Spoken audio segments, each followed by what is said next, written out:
Good morning, Mondal. 10th standard economics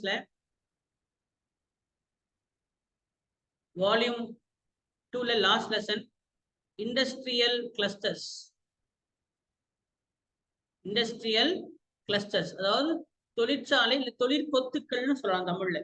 சரியா? Clusters அப்படின்னா என்ன? பொதுவா இங்கிலீஷ்ல கிளஸ்டர்னா ஒரே இடத்துல 4-5 எல்லாம் கூட்டமா இருக்கிறதுக்கு பேர் கிளஸ்டர்னு சொல்லுவாங்க. ஒரே இடத்துல குமிஞ்சு கிடக்கிறது. ஒரு குறிப்பிட்ட இடத்துல என்ன இருக்கு? எல்லாமே குமிஞ்சு இருக்கு. சரியா? ஒரே இடத்துல கொத்து கொத்தா இருக்கிறதுனால அது என்ன சொல்றாங்க? தொழிற்கொத்துக்கள்னு சொல்றாங்க. ஏன் அப்படி கொத்து கொத்தா இருக்கு அப்படின்னா, பொதுவா தமிழ்நாடு இந்தியா எடுத்துட்டீங்கன்னா தொழிற்சாலைகளுக்கு தேவையானது என்ன? முதல்ல ஒரு தொழில்னு செய்யணும்னா இல்ல உற்பத்தின்னு ஒண்ணு செய்யணும்னா உற்பத்திக்கு தேவையானது என்ன? What is the factors of production? முதல்ல நிலம் வேணும், அப்புறம் வேலையாட்கள் வேணும், அப்புறம் மூலதனம் அல்லது முதலீடு வேணும், அதுக்கப்புறம் அந்த தொழில் முனைவோர் ஆந்திரப்ரனியூர். சரியா? அந்த தொழில் முனைவோர் இருக்கணும். நாலு விஷயம் இருந்தாதான் உற்பத்தின்னு ஒண்ணு செய்ய முடியும். இதை நடத்திருக்கேனா என்ன நந்திகா? Factors of production. இப்போ இந்த 4 விஷயம் இருக்கு.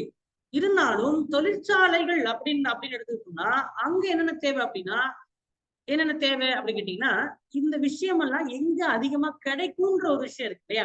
உதாரணத்துக்கு பருத்தி தொழிற்சாலை அப்படின்னு காட்டன் இண்டஸ்ட்ரி அப்படின்னு எடுத்துக்கிட்டீங்கன்னா காட்டன் அப்படின்றது முதல்ல எங்க நல்லா விளையும் அப்படின்னு கேட்டீங்கன்னா அங்க பிளாக் சாயில். அப்ப பிளாக் சாயில் எங்க இந்தியாவில் அங்க அதிகமா இருக்கோ அந்த இடத்துலதானே அந்த தொழிற்சாலையும் இருக்கும். சரியா? சரி, பருத்தி உற்பத்தி பண்றதுக்கு நிலம் இருந்தா பத்தாது, அதை ஏற்றுமதி செய்யணும். அப்பதான் அந்த தொழிற்சாலை பெருசா வரும். அப்ப கடற்கரையை ஒட்டி இருக்கணும். கரெக்டா? அப்ப ஏற்றுமதி எக்ஸ்போர்ட் செய்யறதுக்கு துறைமுகத்தை ஒட்டி இருந்தா இன்னும் ரொம்ப பெட்டர். சரி, துறைமுகத்தை ஒட்டி இருந்தா ரொம்ப பெட்டர். அப்புறம் என்ன? சீப் லேபர், ரொம்ப செலவு ரொம்ப கம்மியா லேபர் கிடைக்கணும். ஒரு நாளைக்கு ஒரு 200 ரூபாய் 250 ரூபாய் கூலிக்கு ஆள் கிடைச்சா அந்த தொழிற்சாலை அந்த ஓனருக்கு ரொம்ப ஈஸியா என்ன பண்ணலாம்? நிறைய பொருள் உற்பத்தி பண்ணலாம். Cheap labour. சரியா? அதுக்கப்புறம் என்னது? Cheap land. நிறைய இடம் பிரச்சனைக்கு உரிய இடம் இல்லாம என்ன பண்ணணும்? நிறைய இடங்கள் சீப் விலையில கிடைக்குதுன்னா அதைதான் ஒரு தொழில் முனைவர் ஓனர் பிசினஸ் என்ன பண்ணுவான்? அந்த இடத்த எடுப்பான். இப்போ ஒரு தொழிற்சாலைன்னு ஒண்ணு நிறுவனம்னா இவ்வளவு விஷயங்கள் தேவை. புரியுதுங்களா? அவன் மூலதனம் எங்க கிடைக்குமோ அந்த மூலதனத்துக்கு அருகில் இருக்கணும். சரி, நியர்னஸ் டு த ரிசோர்சஸ். மூலதனத்திற்கு அருகாமையில் இருக்க வேண்டும். இப்போ காட்டன்னா இப்படி. சரியா? இதுவே இரும்பு தொழிற்சாலையா இருந்தா இரும்பு எஃகு இரும்புடைய தாது எங்க கிடைக்குமோ அங்க இருக்கணும். பொதுவா பீடபூமி பக்கத்துல. சரியா? பிளாட்டியூஸ் பீடபூமிக்கு பக்கத்துலதான் இரும்பு தாதுக்கள் அதிகமா கிடைக்கும். அந்த தாதுக்கு பக்கத்துல இருக்கணும். நீங்க சொல்றது புரியும் நினைக்கிறேன். இப்ப இதுவே நிலக்கரி தொழிற்சாலையா இருந்தா நிலக்கரி தொழிற்சாலை எங்க இருக்கும்? நிலக்கரி சுரங்கத்துக்கு பக்கத்துல இருக்கும். அப்போ அந்த மூலதனம் தொழிற்சாலைக்கு தேவையான மூலதனம் எங்க கிடைக்குமோ அதுக்கு பக்கத்துல இருந்தாதான் அந்த தொழிற்சாலையினால செயல்படுத்த முடியும். அது ஒரு எங்கிட்ட ஒண்ணு இருக்கு, இது ஒரு எங்கிட்ட இருக்குன்னு ஒரு நிலக்கரி கிடைக்கிற இடத்துல இருந்து ஒரு 100 கிலோமீட்டர் தள்ளி நிலக்கரி தொழிற்சாலை ஆரம்பிப்பான யாராவது? அவன கேனையன் தான் சொல்லுவாங்க இல்லையா? அப்போ ஏன் அப்ப கொத்துக்களா இருக்குன்னு சொல்லுங்க? தொழிற்கொத்துக்கள் ஏன் நடக்குது? ஏன்னா அந்த தொழிலில் செய்யக்கூடிய தொழிற்சாலைகள் எல்லாம் அதோடைய மூலதனம் எங்க கிடைக்குமோ அதுக்கு பக்கத்துல இதெல்லாம் கொத்து கொத்தா இருக்கு. சரியா? சரி, மூலதனம் மட்டும் கிடைச்சா போதுமா? வேற என்ன வேணும்? ஏற்றுமதி செய்யறதுக்கு ஏற்ற வகையில் இருக்கணும், சீப் லேபர் கிடைக்கணும், சீப் நிலம் கிடைக்கணும். சரியா? மற்ற மூலங்கள் என்னவோ அதெல்லாம் அவங்களுக்கு கிடைக்கும். அப்படி இருந்தாதான் என்ன செய்ய முடியும்? தொழில் நடத்த முடியும். சரியா? தொழில் நடத்த முடியும். முதல்ல தொழிற்சாலை அப்படின்றது எப்படி இருந்தது அப்படின்னு கேட்டீங்கன்னா தொழிற்சாலையில் ஆரம்ப காலத்துல ஹேண்ட்மேடா இருந்தது. ஆரம்பத்துல ஹேண்ட்மேட். சரியா? அப்போ தொழிற்சாலைன்னு எடுத்துட்டீங்கன்னா முதல்ல உங்களுக்கு காட்டன் பருத்தி தொழிற்சாலைகள் தான் மிக மிக தேவையான ஒரு பொருளா இருந்தது.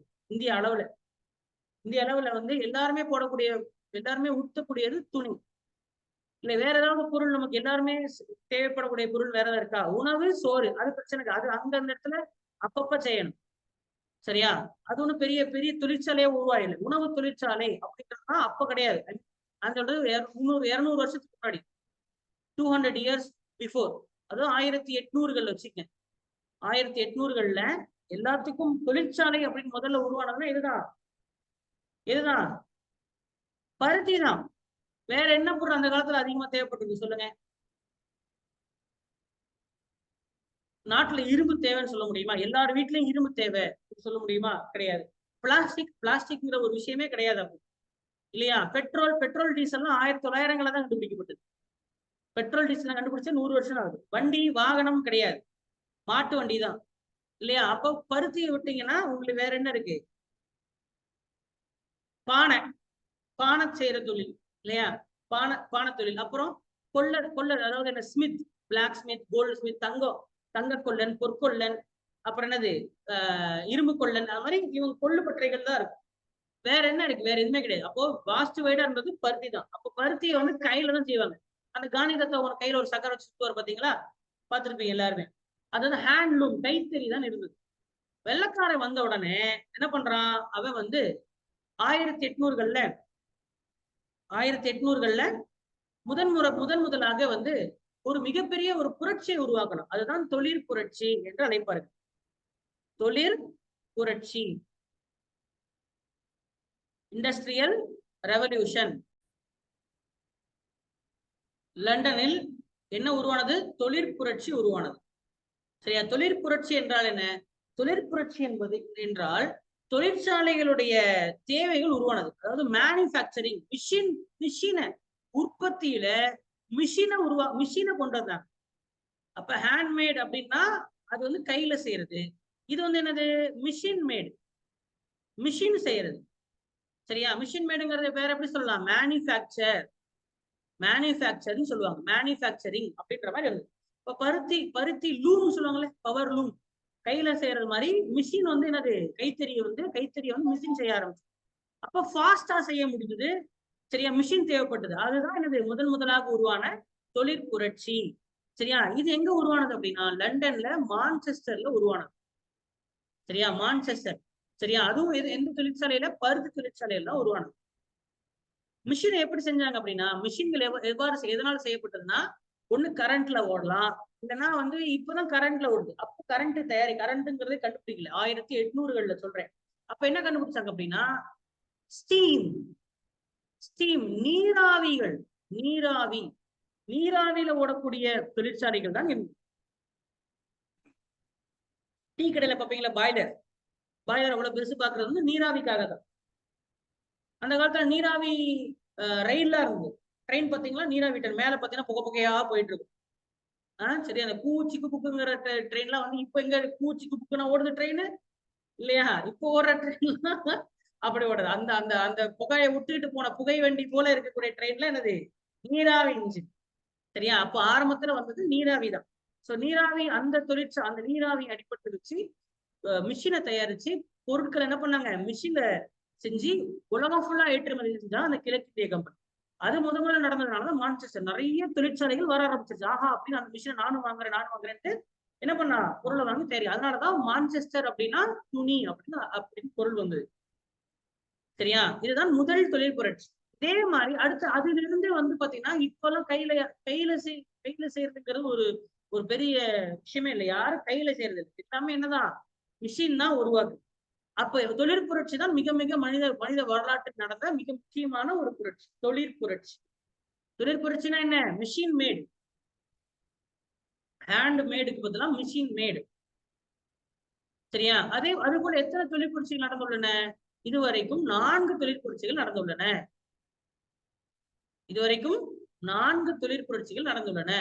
முதல் தொழிற்புரட்சி நம்ம பார்த்தோம்லையே 1800கள்ல. சரியா? முதல் தொழிற்புரட்சி 1800கள்ல. எதன் அடிப்படையில் உருவானது அந்த தொழிற்புரட்சி? நீராவி அடிப்படையில் உருவானது. இரண்டாம் தொழிற்புரட்சி 50 வருஷம் கழிச்சு 1850களில். சரியா? எது உற்பத்தியில அடிப்படையில்னா கரண்ட் அடிப்படையில், எலக்ட்ரிசிட்டி. அப்பதான் கரண்ட் கண்டுபிடிக்கிறாங்க. எலக்ட்ரிசிட்டி அடிப்படையில் என்ன உருவாகுது? அதே சேம் மிஷின் ஒண்ணுதான். ஆனா இப்ப கார் எடுத்தீங்கன்னா கார் முதல்ல இவ்வளவு வருஷமா 100 வருஷம் பெட்ரோல்ல ஓடிட்டு இருந்துச்சு. 100 வருஷமா பெட்ரோல்ல தானே ஓடுது, டீசல்ல ஓடுது, பெட்ரோல் ஓடுது. இப்போ எல்லாம் கார் கரண்ட்ல ஓடுதுல. கார் தான். ஆனா எதுல ஓடுதுங்கிற மாறுது. அதே மாதிரிதான் மிஷின் தான். முன்னாடி இருந்த மிஷின் நீராவியில ஓடிட்டு இருந்துச்சு, இப்ப மிஷின் இதுல வருது, கரண்ட்ல ஓட ஆரம்பிச்சு. சரியா?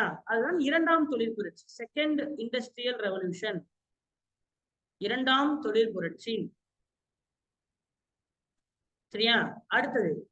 அடுத்த மூன்றாம் தொழில் புரட்சி 1960கள் 1960s, ஒரு 100 வருஷம் கழிச்சு. இங்க என்ன வந்ததுன்னா கம்ப்யூட்டர், கணினி மயமாகுதல், கம்ப்யூட்டர், இன்டர்நெட். சரியா? இந்த மாதிரி விஷயங்கள் வந்தது இல்லையா? இது மூலியமா என்ன பண்ணாங்க, தொழிற்சாலைகள்ல கம்ப்யூட்டர் கொண்டாந்தாங்க, இன்டர்நெட் கொண்டாந்தாங்க. அதுதான் மூன்றாம் தொழில் புரட்சி, தேர்ட் இண்டஸ்ட்ரியல் ரெவல்யூஷன். அடுத்தது என்ன, இப்போ 2020களில் ஆர்டிபிஷியல் இன்டெலிஜென்ஸ், செயற்கை நுண்ணறிவு, செயற்கை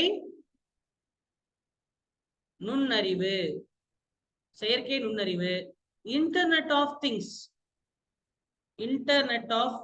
IoT என்று அழைக்கப்படுகிறது. Internet of things, IoT, internet of things. Big data, 3D printing, முப்பரிமாண அச்சிடுதல். பிக் டேட்டா தான் தமிழ்ல, IoTயும் தமிழ் IoT தான். சரியா? 3D பிரிண்டிங் வந்து என்னது, முப்பரிமாண அச்சிடுதல். சோ இந்த மாதிரி எல்லாம் வந்ததுனால இப்ப நாம் இருப்பது எந்த தொழில் புரட்சியில இருக்கிறோம், நம்ம நான்காம் தொழில் புரட்சியில நம்ம இருக்கு, ஃபோர்த் இண்டஸ்ட்ரியல் ரெவல்யூஷன். சரியா? இப்ப இதெல்லாம் வந்ததுனால மனுஷனே தேவையில்லை. ஒரு பொருள் உற்பத்தி பண்ணணும்னா, இப்ப முன்னாடி கையில உற்பத்தி பண்ண வேண்டாம், நீங்க மிஷின் தயாரிச்சிடும், ஆனா மிஷினை ஓட்டுறதுக்கு ஒரு ஆள் வேணும்னாங்க. அதுக்கப்புறம் என்ன பண்ணாங்க, கையில நீங்க தயாரிக்க வேண்டாம், மிஷினே செஞ்சிடும், ஆனா மிஷின் கரண்ட்ல ஓடுது அப்படின்னு சொன்னாங்க. அதுக்கப்புறம் என்ன பண்ணாங்க, நீங்க மிஷினை ஓட்டுறதுக்கு போய் அந்த இடத்துல உட்காந்து மிஷினை சுத்தணும்னு அவசியம் இல்லை, நீங்க உட்கார்ந்த இடத்துல லேப்டாப்பை போனாலே கம்ப்யூட்டர் உங்ககிட்ட என்ன சொல்லிடும், அந்த மிஷினை ஓட்டும். நீங்க உட்கார்ந்த இடத்துல கம்ப்யூட்டர்ல வேலை பார்த்தா போதும், நேரா போய் உட்காந்து வேலை பார்க்க வேண்டாம் அப்படின்னு சொல்லி சொன்னாங்க. இப்போ நீங்க வேலைக்கே போக வேண்டாம், வீட்டுல உட்காந்துக்குங்க, எல்லாமே மிஷினே பார்த்துக்கும் அப்படின்ட்டாங்க. என்னடா இது அப்படின்ற மாதிரி வந்துருச்சு. அப்போ வந்து என்ன ஆயிடும், மனுஷனுடைய தேவை, மனிதனுடைய கையோடைய தேவை போச்சு ஃபர்ஸ்ட். சரியா? மூளை இருந்தா வேலை செய்யலாங்கிறது கம்ப்யூட்டர். இப்போ மூளையே வேண்டாம், மூளைன்றது செயற்கையாவே கம்ப்யூட்டருக்கே மூளையை கொடுத்து அதுக்கே யோசிக்கிற சிந்தனையை கொடுத்தா அதுதான் செயற்கை நுண்ணறிவு. கம்ப்யூட்டரே யோசிக்கும், அதுக்கே என்ன பண்ணணும்னு தெரியும். சரியா? அதுக்கே என்ன பண்ணணும்ன்றது தெரிஞ்சு அதுவாவே என்ன பண்ணிடும், தண்ணி இல்லையா மோட்டர் அதுவே போட்டு. சரியா? தண்ணி இல்லைன்னா அதுவா மோட்டர் நிரம்பிருச்சா, மோட்டர் அதுவே ஆஃப் பண்ணிடும். நிரம்பிருச்சுன்னு அதே, அப்ப நீங்க என்ன பண்ண வேண்டாம், ஒன்றும் பண்ண வேண்டாம். அப்புறம் சோத்துக்கு அதுக்கு சிங்கிதான். சரியா? அப்படின்ற மாதிரி வந்துடுச்சு. அப்ப இது இன்னும் ஒரு 100 ஆண்டுகள்ல எவ்வளவு தூரத்துக்கு போகுன்றது மாதிரி பாருங்க. 50 ஆண்டுகள், 100 ஆண்டுகள், 50 ஆண்டுகள், 2070கள் எல்லாம் சரியா மிகப்பெரிய ஒரு பிரச்சனை வரும். சரியா? இப்ப வந்து வெறும் கைகளை நம்பி வேலை செய்பவர்களுடைய ஜீரோ. சரியா? கையில நம்பி வேலை செய்யறவங்களுடைய என்ன ஆயிரும், அவங்களுடைய தொழில் வந்து அவங்களுடைய தேவை, அவங்க தேவையா பட மாட்டாங்க. முப்பரிமாண அச்சிடுதல் வந்துருச்சுன்னா மேஸ்திரி சித்தாலாம் யாருமே வேண்டாம். மேஸ்திரிங்கிற கட்டுமான தொழில மேஸ்திரிங்கிற ஒருத்தர் தேவையே கிடையாது. முப்பரிமாண அச்சிடுதல்ல வீடு நம்ம வீட்டுல உட்கார்ந்துட்டே கட்டணும், மிஷினே கட்டிடும் வீடை, நீங்க டிசைன் பண்ணி போட்டு கொடுத்தா போதும். சரியா? டிசைன் பண்ணி தெரியுமா தெரியாது, முப்பரிமாண அச்சிடுதல்ங்கிறது கேள்விப்பட்டிருக்கீங்களா? முப்பரிமாண அச்சிடுதல்கள் இப்ப வீட்டுலாம் கட்டிட்டாங்க. வீடு கட்ட 6 மாசம் ஆகுமா? 6 நாள்ல கட்டிடும் மிஷின். 6 நாள் தான், வீடு 6 நாள்ல கட்டிடலாம். வீடு எவ்வளவு கட்ட செலவாகும் சார்? 30 லட்சம் ஆகும். இவர் சார் 3 லட்சத்துல கட்டிடுவார். அப்ப நீங்க மேஸ்திரி சிட்டல் வச்சு கட்டுற பாப்பீங்களா, இல்ல 3 லட்சத்துல வீடு வந்து பாப்பீங்களா? இதுதான் பண்ணுவீங்க இல்லையா? நமக்கு செலவு மிச்சமாகுதுன்னு பாப்பீங்க. அப்ப அந்த தொழிலே இருக்காது. அப்போ பல 90% தொழில் காணாம போகுது. சரியா? ஆனா கவர்மெண்ட் தொழில் இருக்கு. ஏன்னா கவர்மெண்ட்னு ஒண்ணு இருக்கணும்ல. அங்கேயுமா வந்து கலெக்டர் வந்து ரோபோ கலெக்டரா வர போறாரு, ரோபோ தாசில்தார் வராது. அதெல்லாம் வரத்துக்கு ஒரு 500 வருஷம் ஆகும், இல்ல 200 வருஷமாவது ஆகும், இல்ல ஒரு 50 வருஷமாவது. அது வரைக்கும் நமக்கு பிரச்சனை இல்லை, நமக்கு ஆயுசு முடிஞ்சிடும். அதனால பிரச்சனை, நம்ம இருந்து என்ன பண்ணிடலாம். அப்போ நம்ம இப்போ வந்து நமக்கு எந்த தொழில், போகாத தொழில், கவர்மெண்ட் வேலை. இப்ப இதெல்லாம் உட்காந்து படிச்சுட்டு ஒழுங்கா உள்ள போற வேலையை தான் பார்க்கணும். சரியா? சரி, அப்போ கம்ப்யூட்டரே எல்லாத்தையும் யோசிச்சு செஞ்சிடும் அப்படின்ற கம்ப்யூட்டர் வச்சு செஞ்சிடலாம் அப்படின்னா, கம்ப்யூட்டர் வச்சு ஈஸியா செஞ்சிடலாம்னா அது 3வது புரட்சி. கம்ப்யூட்டரே எல்லாமே செஞ்சிடும், நீ வீட்லயே உட்காருன்னு சொன்னா அது 4வது. சரியா? ஓகே. இப்ப ஐஓடினா ஒண்ணும் கிடையாது. ஐஓடிங்கிறது பொருட்கள் எல்லாத்தையும் இன்டர்நெட்ல கனெக்ட் பண்றது பேர் ஐஓடி. இப்ப வீட்ல இப்ப உதாரணத்துக்கு ஃபேனு, பல்பு, வாஷிங் மிஷின், இதெல்லாம் டோர், கதவு, இது எல்லாத்தையும் இன்டர்நெட்டோட கனெக்ட் பண்ணிட்டோம்னா, இன்டர்நெட்டே என்ன பண்ணிரும்? நெட் மூலியமா நீங்க எல்லாத்தையும் கட்டுப்படுத்தலாம். உட்கார்ந்து இப்ப வீட்ல இருந்தே வந்துருச்சு. ஏசிலாம் இப்ப இன்டர்நெட் ஐஓடினா நிறைய பேரோட வீட்ல வந்துருச்சு. சொல்லுவான், அலெக்ஸா அந்த ஃபேனை போடு அப்படின்னு உட்கார்ந்து வச்சோம்னா, அலெக்ஸா அந்த ஃபேனை போடு. அலெக்ஸா லைட் கொஞ்சம் டிம் ஆக்கு. ரொம்ப பிரகாசமா இருக்கு. கண்ணு பூசுது. டிம் ஆக்குன்னா டிம் ஆக்கிடும். அலெக்ஸா வீடு பூட்டிட்டியா? அப்படி நம்ம போய் வீடு பூட்டிட்டுன்னு பார்க்க வேண்டாம். சரியா? என்ன சொல்லிடலாம், இங்க உட்கார்ந்த இடத்துல அலெக்ஸா பூட்டு அப்படின்னா வீடு அதுவே பூட்டிடும். அப்ப எல்லா பொருள், அதான் இன்டர்நெட் ஆஃப் திங்ஸ். திங்ஸ்னா பொருள். பொருள் எல்லாத்தையுமே வீட்டுல என்னென்ன சமாச்சார பொருள் இருக்கோ அந்த எல்லா பொருளையும் நீங்க இன்டர்நெட்ல கனெக்ட் பண்ணிட்டீங்கன்னா அது ஐஓடி. சரியா? ஐஓடி. அப்ப இந்த வேலையெல்லாம் செய்யறது ஒரு பொண்ணோட பேர் சொன்னேன். அந்த பொண்ணு பேர் என்ன? அலெக்ஸா. அலெக்ஸா யாரான்னு கேட்டா, அலெக்ஸா தான் ஏஐ. அலெக்ஸா தான் யாரு? ஏஐ. யார் அலெக்ஸா? அது அதுதான் நுண்ணறிவு, செயற்கை நுண்ணறிவு. அது எல்லாத்தையும் என்ன பண்ணுது? எல்லா பொருளையும் கட்டுப்படுத்துது. டோரை சாத்தினா டோரை சாத்திரும். சரியா? டிவியை போடனா டிவி போட்டுரும். ஏசி போடனா வாயில சொன்னா போதும். சரியா? நான் நல்ல மூட்ல இருக்கேன் அலெக்ஸா, ஒரு குத்து சாங்கா போடு அப்படின்னா, என்ன குத்து சாங் போடுறதுன்னு கேட்கும். நீ இந்த மாதிரி ஒரு பாட்டு போடு அப்படின்னு சொன்னா அது என்ன பண்ணிடும்? டிவி ஆன் பண்ணி, அதே டிவி ஆன் பண்ணி அதே அதுவே பாட்டை சூஸ் பண்ணி அதே போட்டு விட்டுரும். சரி சரி போதும், இப்போ சவுண்ட் அதிகமா இருக்கும், கொஞ்சம் சவுண்டை குறை அப்படின்னா அதே குறைச்சிரும். சரி டிவி ஆஃப் பண்ணு அப்படின்னா அதே ஆஃப் பண்ணு. நீங்க போய் எந்திரிச்சு உட்கார்ந்துட்டுல பண்ணா ரிமோட் போற காலம் போச்சு. சரியா? இப்ப என்ன சொன்னாலே போதும். சரியா? அந்த மாதிரி வந்துருச்சு. தெரியுமா தெரியாது அதெல்லாம்? இதுதான் ஐஓடின்னு சொல்றது. பிக் டேட்டா அப்படின்னா என்ன? பிக் டேட்டானா உலகத்துல இருக்கிற எல்லாமே தரவுகள் ஆயிட்டு இருக்கு. கரெக்டா? என்ன தகவல் நமக்கு ஆன்லைன்ல கிடைக்காம இருக்கு? எல்லாமே என்னது? தரவுகள், டேட்டா ஸ்டோர் ஆயிட்டு இருக்கு. எலக்ட்ரானிக் ஐட்டம்ல ஸ்டோர் ஆயிட்டு இருக்கு. எல்லாமே தரவுகளா இருக்கு. அப்ப அந்த எல்லா தரவுகளும் ஒன்னா சேர்ந்தா எப்படி இருக்கும்? அதுதான் பூமியுடைய ஒட்டுமொத்த தரவு. அதுதான் பிக் டேட்டா. முப்பரிமாண அச்சிடுதல்ங்கிறது என்னது? பொதுவா அச்சிடுறது தான், பிரிண்ட் பண்றது. நீங்க டிசைனை பொதுவா ஒரு பொருளை நீங்க ஒரு பிடிஎஃப் அப்படின்னு இருக்குன்னா அந்த பிடிஎஃப் பிரிண்ட் பண்ண அப்படின்னா பிடிஎஃப் பிரிண்டர் என்ன பண்ணும்? அதை பிரிண்ட் பண்ணி உங்க கையில கொடுத்துரும், பேப்பரா கொடுத்துரும். அது 2D பிரிண்டர். அதுவே இப்போ நீங்க ஒரு டிசைன்ல வீடு போடுறீங்க. இப்ப இந்த மாதிரி அந்த அந்த 90s கிட் இந்த சக்கலக்கா பூம்புன்னு ஒரு பென்சில் இருக்கும், பாத்திருக்கீங்களா? அந்த பென்சில் எதை வரைஞ்சாலும் அது நெஜத்துல வந்துருமாங்கல்ல, பாத்திருக்கீங்களா? என்னது என்ன என்ன சக்கலக்கா பூம்பும் பென்சில்வாங்க. அது வேற வேற அது ஒரு ஒரு படத்துல வரும். சரி, ஒரு 15 வருஷத்துக்கு பாத்தீங்களா? ரைட், பரவாயில்ல. வருணுக்குலாம் தெரிஞ்சிருக்க வாய்ப்பு இல்லை. எல்லா ஜீபோ கொஞ்சம் தெரியாதானே வரும். தெரியுமா? சரி, ஓகே. அப்ப நம்ம ஒரு பேப்பர்ல உறைஞ்சா அந்த பேப்பர்ல உறைஞ்சது அப்படியே நிஜ உலகத்துல வந்துடும். பென்சில்ல உறைஞ்சா அதுதான் இப்ப 3D பிரிண்டர்ங்கிறது. நீங்க என்ன பண்ண டிசைன் நீங்க இங்க போட்டு, சரியா? இதுதான் வீடு, என் வீடு இப்படிதான் இருக்கணும், இதுக்கு முன்னாடி 2 புல் இருக்கணும், சரியா? ஒரு காக்கா மேல பறக்கணும் அப்படின்னு சொல்லிட்டு நீங்க மேப் போட்டீங்கன்னா அது அப்படியே பிரிண்ட் அப்படின்னு கொடுத்தா அது நிஜத்துல அப்படியே பிரிண்டரா வந்துடும். சரி, அதுவே பிரிண்ட் பண்ணி என்ன பண்ணிடும்? அது கொஞ்சம் பெரிய சைஸ் பிரிண்டர். அதை பிரிண்ட் பண்ணி உங்களுக்கு வச்சிடும். அது மாதிரி என்ன பண்ணலாம்? இப்போ வீடு பிரிண்ட் பண்ணலாம், பொருள் பிரிண்ட் பண்ணலாம், பொம்மை காக்கா பிரிண்ட் பண்ணலாம், என்ன வேணா பிரிண்ட் பண்ணலாம். நீங்க கம்ப்யூட்டர்ல எதை பிரிண்ட் பண்ண சொல்றீங்களோ அதை பிரிண்ட் பண்ணி கொடுத்துருவாரு. சரியா? டிஜிட்டலா இருக்கக்கூடிய பொருளை பிசிக்கலா மாத்தினா அதுக்கு பேர் தான் பிரிண்டர். பிசிக்கலா இருக்கக்கூடிய பொருளை டிஜிட்டலா மாத்தினா அதுக்கு பேர் ஸ்கேனர். சரியா? அப்போ இது என்னப்படும்? 3D முப்பரிமாணத்துல எல்லாத்தையும் அச்சடிக்கும். முப்பரிமாணத்துல எல்லாத்தையுமே என்ன பண்ணும்? அச்சடிக்கும். 3D பிரிண்டர்லாம் அமேசான்லயே கிடைக்குது. இப்ப வெறும் 15,000 தான். இதான் 3D பிரிண்டர். சரியா? இந்த மாதிரி ஒரு வளையல பண்ண சொன்னா அதே என்ன பண்ணும்? அச்சடிச்சு கொடுத்துரும். பொம்மை அச்சடிச்சிருச்சு. இந்த பொம்மையை நீங்க கம்ப்யூட்டர்ல டிசைன் பண்ணலாம். டிசைன் பண்ணி எனக்கு இந்த மாதிரி தான் வேணும் அப்படின்னா அதே என்ன பண்ணிடும்? அச்சடிச்சு இந்த வச்சுக்கன்னு கொடுத்துட்டு போயிடும். சரியா? ஹோம்ஒர்க்கே இப்பெல்லாம் 3D பிரிண்டர் தான் எழுதுறாங்க, தெரியுமா? ஹோம்ஒர்க் என்ன பண்றாங்க குழந்தைங்க? ஆமா, இந்த மாதிரி வீடு அழகா என்ன பண்ணி கொடுத்துரும், அதுவே கட்டி கொடுத்து. இதே பெரிய முயல் குட்டி கட்டிச்சு பாருங்க, வெறும் 5,000 ரூபாய் 20,000 ரூபாய்க்கே வந்துருச்சு. சரியா? அது மாதிரி என்ன பண்றாங்க? தான் 3D பிரிண்டர். இதெல்லாம் வந்ததுனால இது என்னது, 4ஆம் தொழிற்புரட்சியில நம்ம இருக்கு. சரி, முதல்ல நம்ம டாபிக் வாங்க. தொழிற்புரட்சி அப்படின்றது பொதுவா அந்த காலத்துல பருத்தி தான் முதல்ல தயாரிக்கப்பட்ட பொருள். சரியா?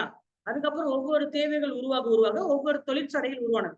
அப்ப தொழிற்சாலைகள் பொதுவா எங்க இருக்கும்? தொழிற்சாலைகள் பொதுவா மூலதனம் எங்க அதிகம் கிடைக்குதோ அதுக்கு அருகாமையில் இருக்கும், ஏற்றுமதிக்கு அருகாமையில் இருக்கும். என்னது, சீப் லேபர், குறைந்த செலவில் இருக்கக்கூடிய ஊழியர்கள் தேவை. அப்புறம் குறைந்த செலவில் இருக்கக்கூடிய நிலங்கள் தேவை. ஒரு பொருளை உற்பத்தி பண்ண உற்பத்திக்கு தேவையான மூலதன பொருட்கள் என்ன? உற்பத்திக்கு தேவையானது என்ன? நிலம், லேண்ட், லேபர், கேபிட்டல், ஆந்திரப்ரன்யூர் இதுதான். அப்போ இதன் அடிப்படையில தான் தமிழ்நாட்டில் இருக்கக்கூடிய கொத்துக்கள் என்ன அப்படின்னு சொல்லி சொல்றாங்க. இந்தியா தமிழ்நாட்டுல எங்க கொத்துக்கள் இருக்கு அப்படின்றதுதான். பொதுவா தொழிற்சாலை அப்படின்னு என்ன?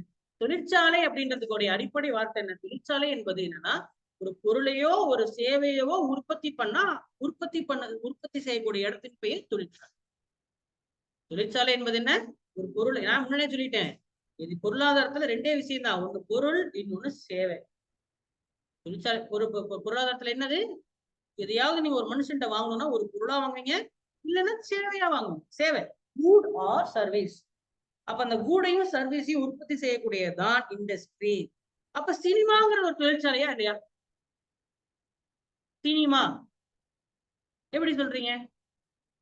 சினிமா தொழிற்சாலையா? தொழிற்சாலை தான் சார். எப்படி சொல்றீங்க? அது மக்களுக்கு எடுத்து கொண்டு போய், அப்படி இல்ல, அது ஒரு சர்வீஸ். சரியா? அது ஒரு சேவை தானே. நடிப்பு என்பது ஒரு சேவை, நடிக்கிறது. கல்விங்கிறது தொழிற்சாலை இல்லையா? கல்வி, education industry. Education is education industry or not? கல்வி அப்படின்றது தொழிற்சாலையா இல்லையா? தொழிற்சாலை தான். தொழிற்சாலை ஏன்னா அது ஒரு சேவை, சர்வீஸ்ல வருது. மருத்துவம் என்பது தொழிற்சாலையா இல்லையா? தொழிற்சாலை, ஏன்னா அது என்னது, சேவையில தான் வருது. சரியா? அப்போ பொருளோ சேவையோ அதெல்லாம் என்னது, ரெண்டுமே உற்பத்தி செஞ்சா அதுக்கு பேரு தொழிற்சாலை. புரியுதா சார்? ஒண்ணே ஒண்ணு, நான் வீட்டுல ஒரு தோசை சுடுறேன் சார், அது வந்து சேவை தானே சார்? இல்ல தோசைங்கிறது பொருள் தானே சார்? சுடுற நான் பண்ற சேவை தானே சார்? அதனால நான் சமையல்ல செய்யறது வந்து தொழிற்சாலையா அப்படி கேட்டீங்கன்னா, வீட்டுல சமையல் கட்டுல செய்யற தொழிற்சாலையா? ஏன்னா அதை நீங்க உற்பத்தி பண்ணி விக்கலையே, சேல்ஸ் பண்ணணும். நீங்க உற்பத்தி பண்ணி நீங்களே சாப்பிட்டுட்டீங்கன்னா, சார் நான் இனிமேல் எங்க வீட்டுல இருக்கக்கூடிய சமையல் கட்டுக்கு நாங்க தொழிற்சாலைன்னு பேர் வைக்கலாம்னு இருக்கேன் சார். எங்க சார்? இங்க தொழிற்சாலையில இருக்கேன் அப்படின்னு சொல்லக்கூடாது. அது நீங்க செஞ்சு அதுவே ஒரு 10 வீட்டுக்கு விக்கிறீங்கன்னா அது என்னது, அது தொழிற்சாலை தான். விஷயம் உற்பத்தியோ சேவையோ பொருளையோ சேவையோ உற்பத்தி பண்ணி விற்கணும். You have to trade it. நீங்களே யூஸ் பண்ணிக்கிட்டீங்கன்னா அங்க, நான் அது இன்னொன்னு சொல்லியிருக்கேன், பொருளாதாரம் எப்ப வரும்? உங்களுக்கு தேவையான பொருட்களை நீங்களே உபயோகம் செய்து கொண்டால் அங்க பொருளாதாரமே கிடையாது, ஆப்சன்ட். பொருளாதாரம் எப்ப வரும்? இன்னொருத்தனுடைய தேவையை நாடி இருந்தாதான் உங்களுக்கு பொருளாதாரமே வரும். நம்மளுக்கு எக்ஸாம்பிள் சொன்னேன்ல, அருணாச்சலம் வந்து ஒரு காட்டுல போய் அங்கேயே உட்காந்து அவருக்கு தேவையான சாப்பாடு, உணவு, காற்று, உடை, சரியா, எல்லாமே அவரே செஞ்சுக்கிறாரு. யாரையுமே அவர் நாடி வாழல அப்படின்னா அவருக்கு பொருளாதாரம் இருக்கா? அவருக்கு பொருளாதாரமே இல்லை. அப்ப one man or self sustain, self ரிலையபிளா இருந்தீங்கன்னா அங்க பொருளாதாரமே வராது.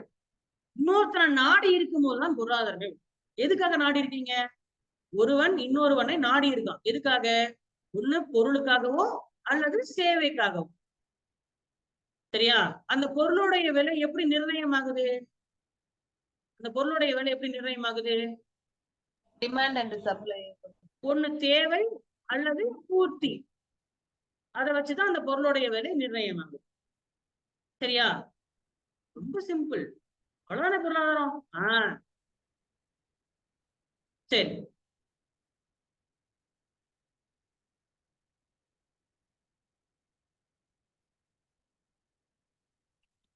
தொழிற்சாலைகள்லாம் வந்த உடனே நம்ம சுதந்திரம் அடைஞ்ச உடனே என்ன செஞ்சாங்க?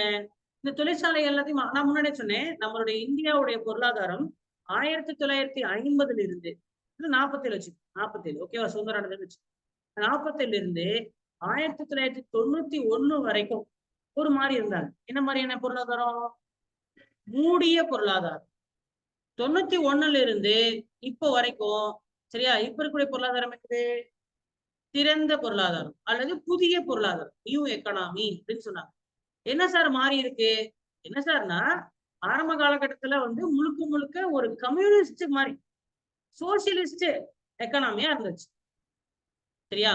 அதாவது அரசாங்கத்துடைய கட்டுப்பாடு, கவர்மெண்டோடைய கண்ட்ரோல் அதிகமா இருந்துச்சு. எதை படுத்தாலும் கவர்மெண்ட் தான் செய்யணும். அப்படி அப்ப யாரை விடல, தனியாருக்கு முக்கியத்துவம் கொடுக்கல. 91க்கு அப்புறம் என்ன ஆயிடுச்சு? எல்பிஜின்னு சொல்லலாம். தனியாருக்கு முக்கியத்துவம், தாராளமயமாகுதல், உலகமயமாகுதல் அப்படிங்கிற மாதிரி பண்ணி கவர்மெண்டோட கண்ட்ரோல் குறைஞ்சிருச்சு. கவர்மெண்டோட கண்ட்ரோல் என்ன இருக்கு? குறைஞ்சிருச்சு. எப்போ? 91க்கு அப்புறம். அப்ப தொழிற்சாலைகளும் அது பொருந்தும் தானே? சரியா? அப்ப ஆரம்ப காலகட்டத்துல என்ன பண்ணாங்க? ஒரு கொள்கை கொண்டு வந்தாங்க. அரசாங்கம் ஏதோ ஒண்ணு செய்யணும், கொள்கை கொண்டு தானே செய்வாங்க. ஆமா, தொழிற்சாலைகள் கொள்கை 1948. தொழிற்சாலைகள் கொள்கை 1948 வந்தது. தொழிற்சாலை கொள்கை நான் வந்து 10th ஸ்டாண்டர்ட்ல இருக்கக்கூடிய இந்த கொத்துக்கள்னு மட்டும் இல்ல, தொழிற்சாலைங்கன்னா என்ன, அது சம்பந்தப்பட்ட தகவல் எல்லாத்தையும் சேர்த்து நடத்திட்டு இருந்தோம். அந்த டாபிக் முடிஞ்சிடும். அப்படிதான் நம்ம அந்த டாபிக் நம்ம கம் ஓவர் பண்ண முடியும். வெறும் அதுல இருக்கக்கூடியது மட்டும் பார்க்க முடியாது. கொஞ்சம் எங்க 11th கொஞ்சம் இருக்கு, 12th கொஞ்சம் இருக்கு, எல்லாம் சேர்த்து அப்படிதானே பார்ப்போம் நம்ம பொதுவா. என்ன சார் சப்ஜெக்டுக்குள்ளேயே நீங்க போல சார் அப்படின்னு நினைக்காதீங்க. சரியா? தொழிற்சாலை மொத்தமா நம்ம பார்த்துடலாம். முதல்ல என்னது? தொழிற்சாலை கொள்கை, இண்டஸ்ட்ரியல் பாலிசி ரெசல்யூஷன் 1900. ஐபிஆர்னு சொல்லலாமா? என்னப்பா ஐபிஆர் சொன்னா புரிஞ்சுப்பீங்களா? இல்ல ஐடிஆர் என்ன? ஐடிஆர் இன்கம் டாக்ஸ் ரிட்டர்ன், அது வேற. அது நீங்க சம்பாதிக்க ஆரம்பிச்சு. ஐடிஆர் ஃபைல் பண்ணுங்கன்னு சொல்லுவாங்க. எப்ப ஃபைல் பண்ணணும்? இந்த மாச கடைசியில பண்ண ஆரம்பிச்சிடணும். இந்த மாசம் மார்ச்சுக்கு அப்புறம் பண்ண ஆரம்பிச்சு. ஏன்னா ஒரு நிதி ஆண்டு அப்படின்றது April to May, sorry April to March. சரியா? ஏப்ரல் டு மார்ச் தான் ஒரு நிதியாண்டு. அப்ப நிதியாண்டு முடியும் போது தானே ஒரு வருஷம் எவ்வளவு சம்பாதிச்சிருக்கீங்க கணக்கு போடணும். அப்ப அது முடியும் போது தான் இந்த வருஷம் கடந்த நிதியாண்டில். சரியா? நார்மல் ஆண்டுனா ஜனவரி டு டிசம்பர், நிதியாண்டுனா ஏப்ரல் டு மார்ச். ஏப்ரல் 1ல இருந்து மார்ச் 30ஆம் தேதி வரைக்கும் ஒரு நிதியாண்டு. 31 மார்ச் 31 வரைக்கும் ஒரு மார்ச் 31 தானே, மார்ச் 31 வரைக்கும் ஒரு நிதியாண்டு. அப்ப அந்த நிதியாளர் நீங்க சம்பாதிச்சதை கவர்மெண்ட் கணக்கு காமிச்சா அதுக்கு பேர் தான் ஐடிஆர். காமிக்காம தப்பிச்சீங்கன்னா அது வரி ஏய்ப்பு, டாக்ஸ் எவேஷன். கணக்கு காமிச்சிட்டீங்க ஆனா வரி கட்டாம எஸ்கேப் ஆகுறீங்கன்னா அது டாக்ஸ் அவாய்டன்ஸ். சரியா? வரி தவிர்த்தல் அப்படின்னு சொல்லலாம். வரி தவிர்ப்பு அப்படி, தவிர்ப்பு வேற, வரி ஏய்ப்பு வேற. சரியா? Okay right. நம்ம இங்க பாக்குறது ஐபிஆர், இண்டஸ்ட்ரியல் பாலிசி ரெசல்யூஷன். அப்படின்னு என்ன? அரசாங்கம் இந்தியாவோட தொழிற்சாலை எப்படி இருக்கணும்னு ஒரு சட்டம் போடுறான். சட்டம் போடல, ஒரு கொள்கையை வகுக்கின்றான். கொள்கை ஆக்ட் வந்தாதான் சட்டம். அங்க ஆக்ட் வரல, கொள்கையெல்லாம் வகுக்கிறான். கொள்கை வகுப்பு. சரியா? அந்த கொள்கை வகுப்புல என்ன சொல்றான் அப்படின்னு கேட்டீங்கன்னா தெளிவா சொல்றான். இந்தியா என்பது ஒரு கலப்பு பொருளாதாரம். இந்தியா என்பது எந்த மாதிரியை பயன்படுத்துகிறது? கலப்பு பொருளாதார மாதிரியை பயன்படுத்துகிறது என்று அறிவிக்கிறான்.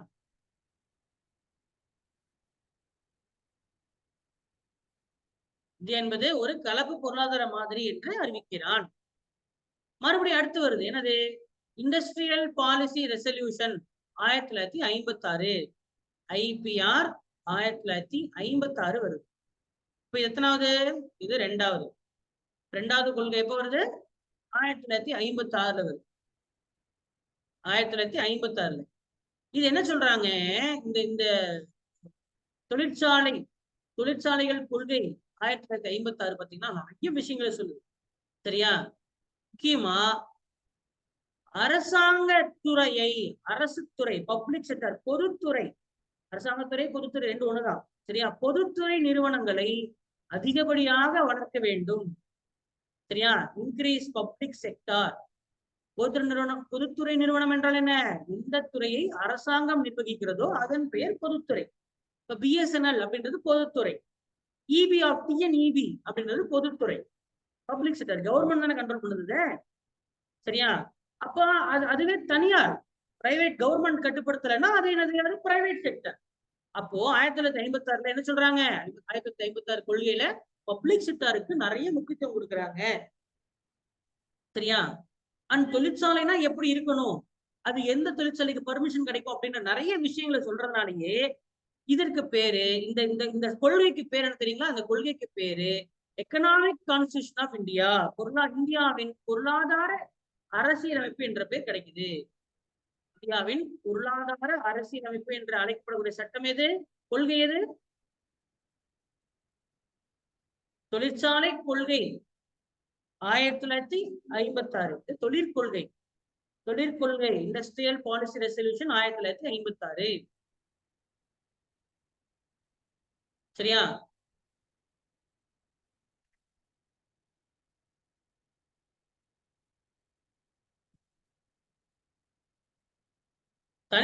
தனியார் துறையின் முற்றுரிமையை முற்றிலும் தடுக்கின்றது.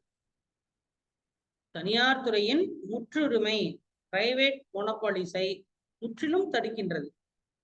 மோனோபாலினா என்ன? மோனோபாலி அப்படின்னு எழுதிக்கேன். முற்றுரிமை தமிழ் என்ன? முற்றுரிமை.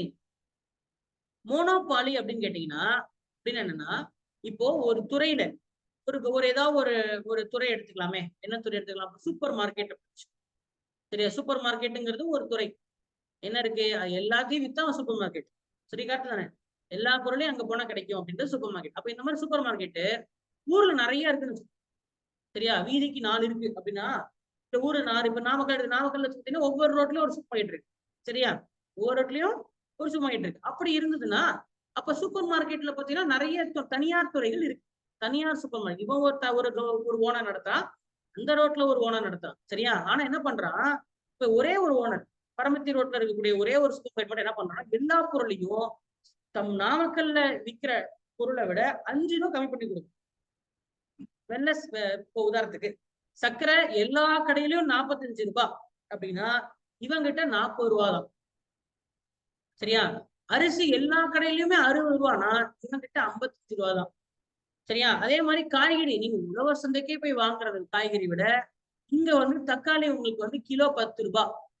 சரியா? 4 தக்காளி வாங்கினீங்கன்னா உங்களுக்கு 30 ரூபா கொடுத்தோம். 4 கிலோ வாங்கினீங்கன்னா 30 ரூபா கொடுத்தோம்னா ஆஃபர் போடுறோம். அப்படி போட்டா இங்க வியாபாரம் ஓடுமா? ஓடாது. இங்க வியாபாரம் ஓடுமா? ஓடாது. அப்ப எங்க மட்டும் தான் வியாபாரம் ஓடும். ஊர்ல இருக்கிற எல்லாருமே 3 கிலோமீட்டர் வந்தாலும் பரவாயில்ல, வீட்டுக்கு தேவையான சாமான் எல்லாம் வாங்கிட்டு போயிடலாம் அப்படி சொல்லி அங்க வருவானா? அப்ப என்ன பண்றான், அந்த ஒட்டுமொத்த சந்தையுமே அமுக்கிடுறானா இல்லையா? அப்ப என்ன பண்றான், எல்லாரோட உரிமையும் இவன் முற்றிலும் புடுங்கிக்கிறான். அதனாலதான் அதுக்கு பேரு முற்றுரிமை.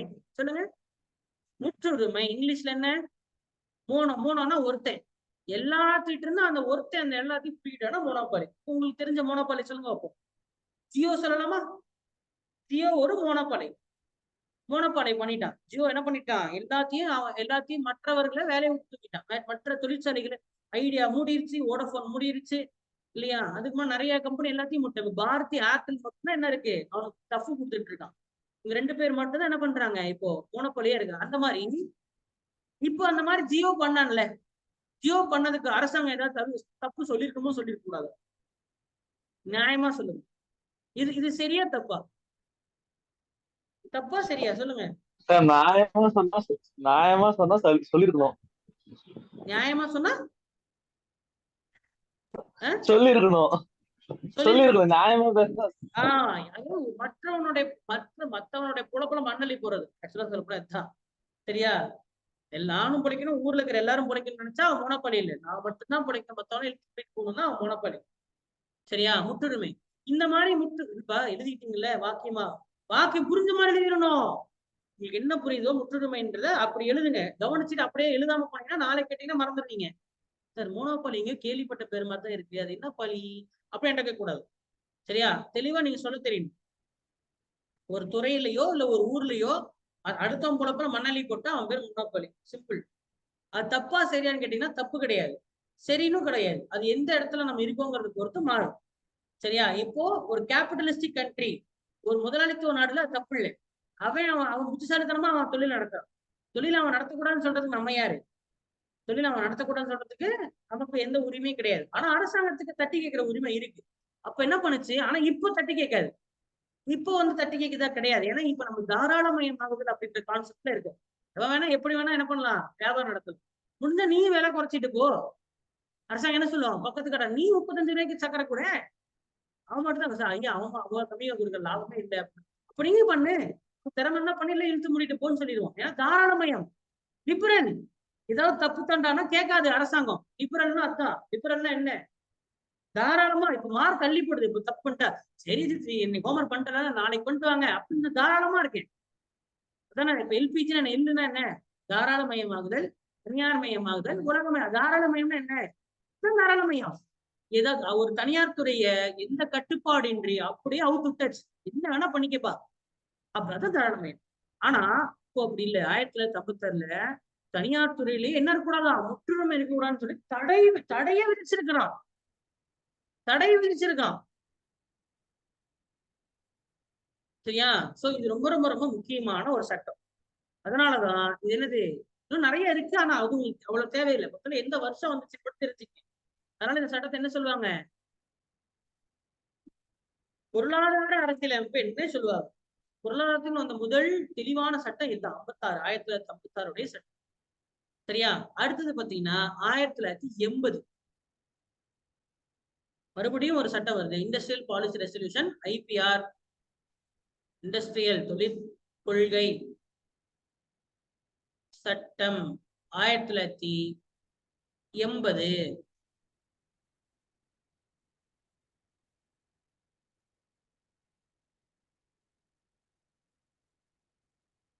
இதுல ஒரு சட்டம் கொண்டு வராங்க. என்ன சட்டம் எழுதிங்க? MRTP சட்டம். MRTP act.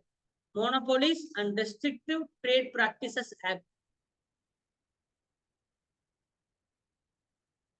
மோனோபோலிஸ் முற்றுரிமை மற்றும் வர்த்தக தடை சட்டம். Monopolies and restrictive trade practices ஆக்ட்ங்கிற ஒரு சட்டமும், ஃபெரா சட்டம் அந்நிய செலாவணி ஒழுங்குமுறை சட்டம். ஃபெரா நம்ம முன்னாடி பார்த்துட்டோமா? ஃபெரா அந்நிய செலாவணி ஒழுங்குமுறை சட்டம் ஃபெரா. இந்த சட்டத்தின் மூலியமா அப்பையும் என்ன கொண்டு வந்தாங்க? MRTP சட்டத்தின் மூலியமாவும் சரி, அதுக்கப்புறம் ஃபெரா சட்டம் மூலியமா இந்த ரெண்டு சட்டங்களும் 1980 தொழிற்கொள்கையில வந்து அப்பையும் தொழிற்சாலையுடைய கட்டுப்பாட்டு அரசாங்கமே வச்சுட்டு இருந்துச்சு. தனியார் துறையை வளர விடலை. சோ இந்த மாதிரி சட்டங்கள் தான் நம்ம என்ன பார்த்தோம்? 1990 வரைக்கும் இருந்தது. கொண்டதுனாலதான் மூடிய பொருளாதாரம் பார்ப்போம். தனியார் துறைக்கு நம்ம இடமே விடலை. சரியா? ரொம்ப ரொம்ப ரொம்ப கம்மி, வளரவே விடலை.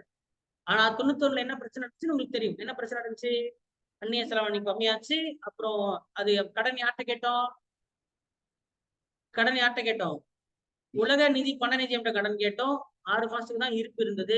அவன் சும்மா பணம் கொடுத்தானா இல்ல கண்டிஷன் போட்டானா? கண்டிஷன் போட்டான்.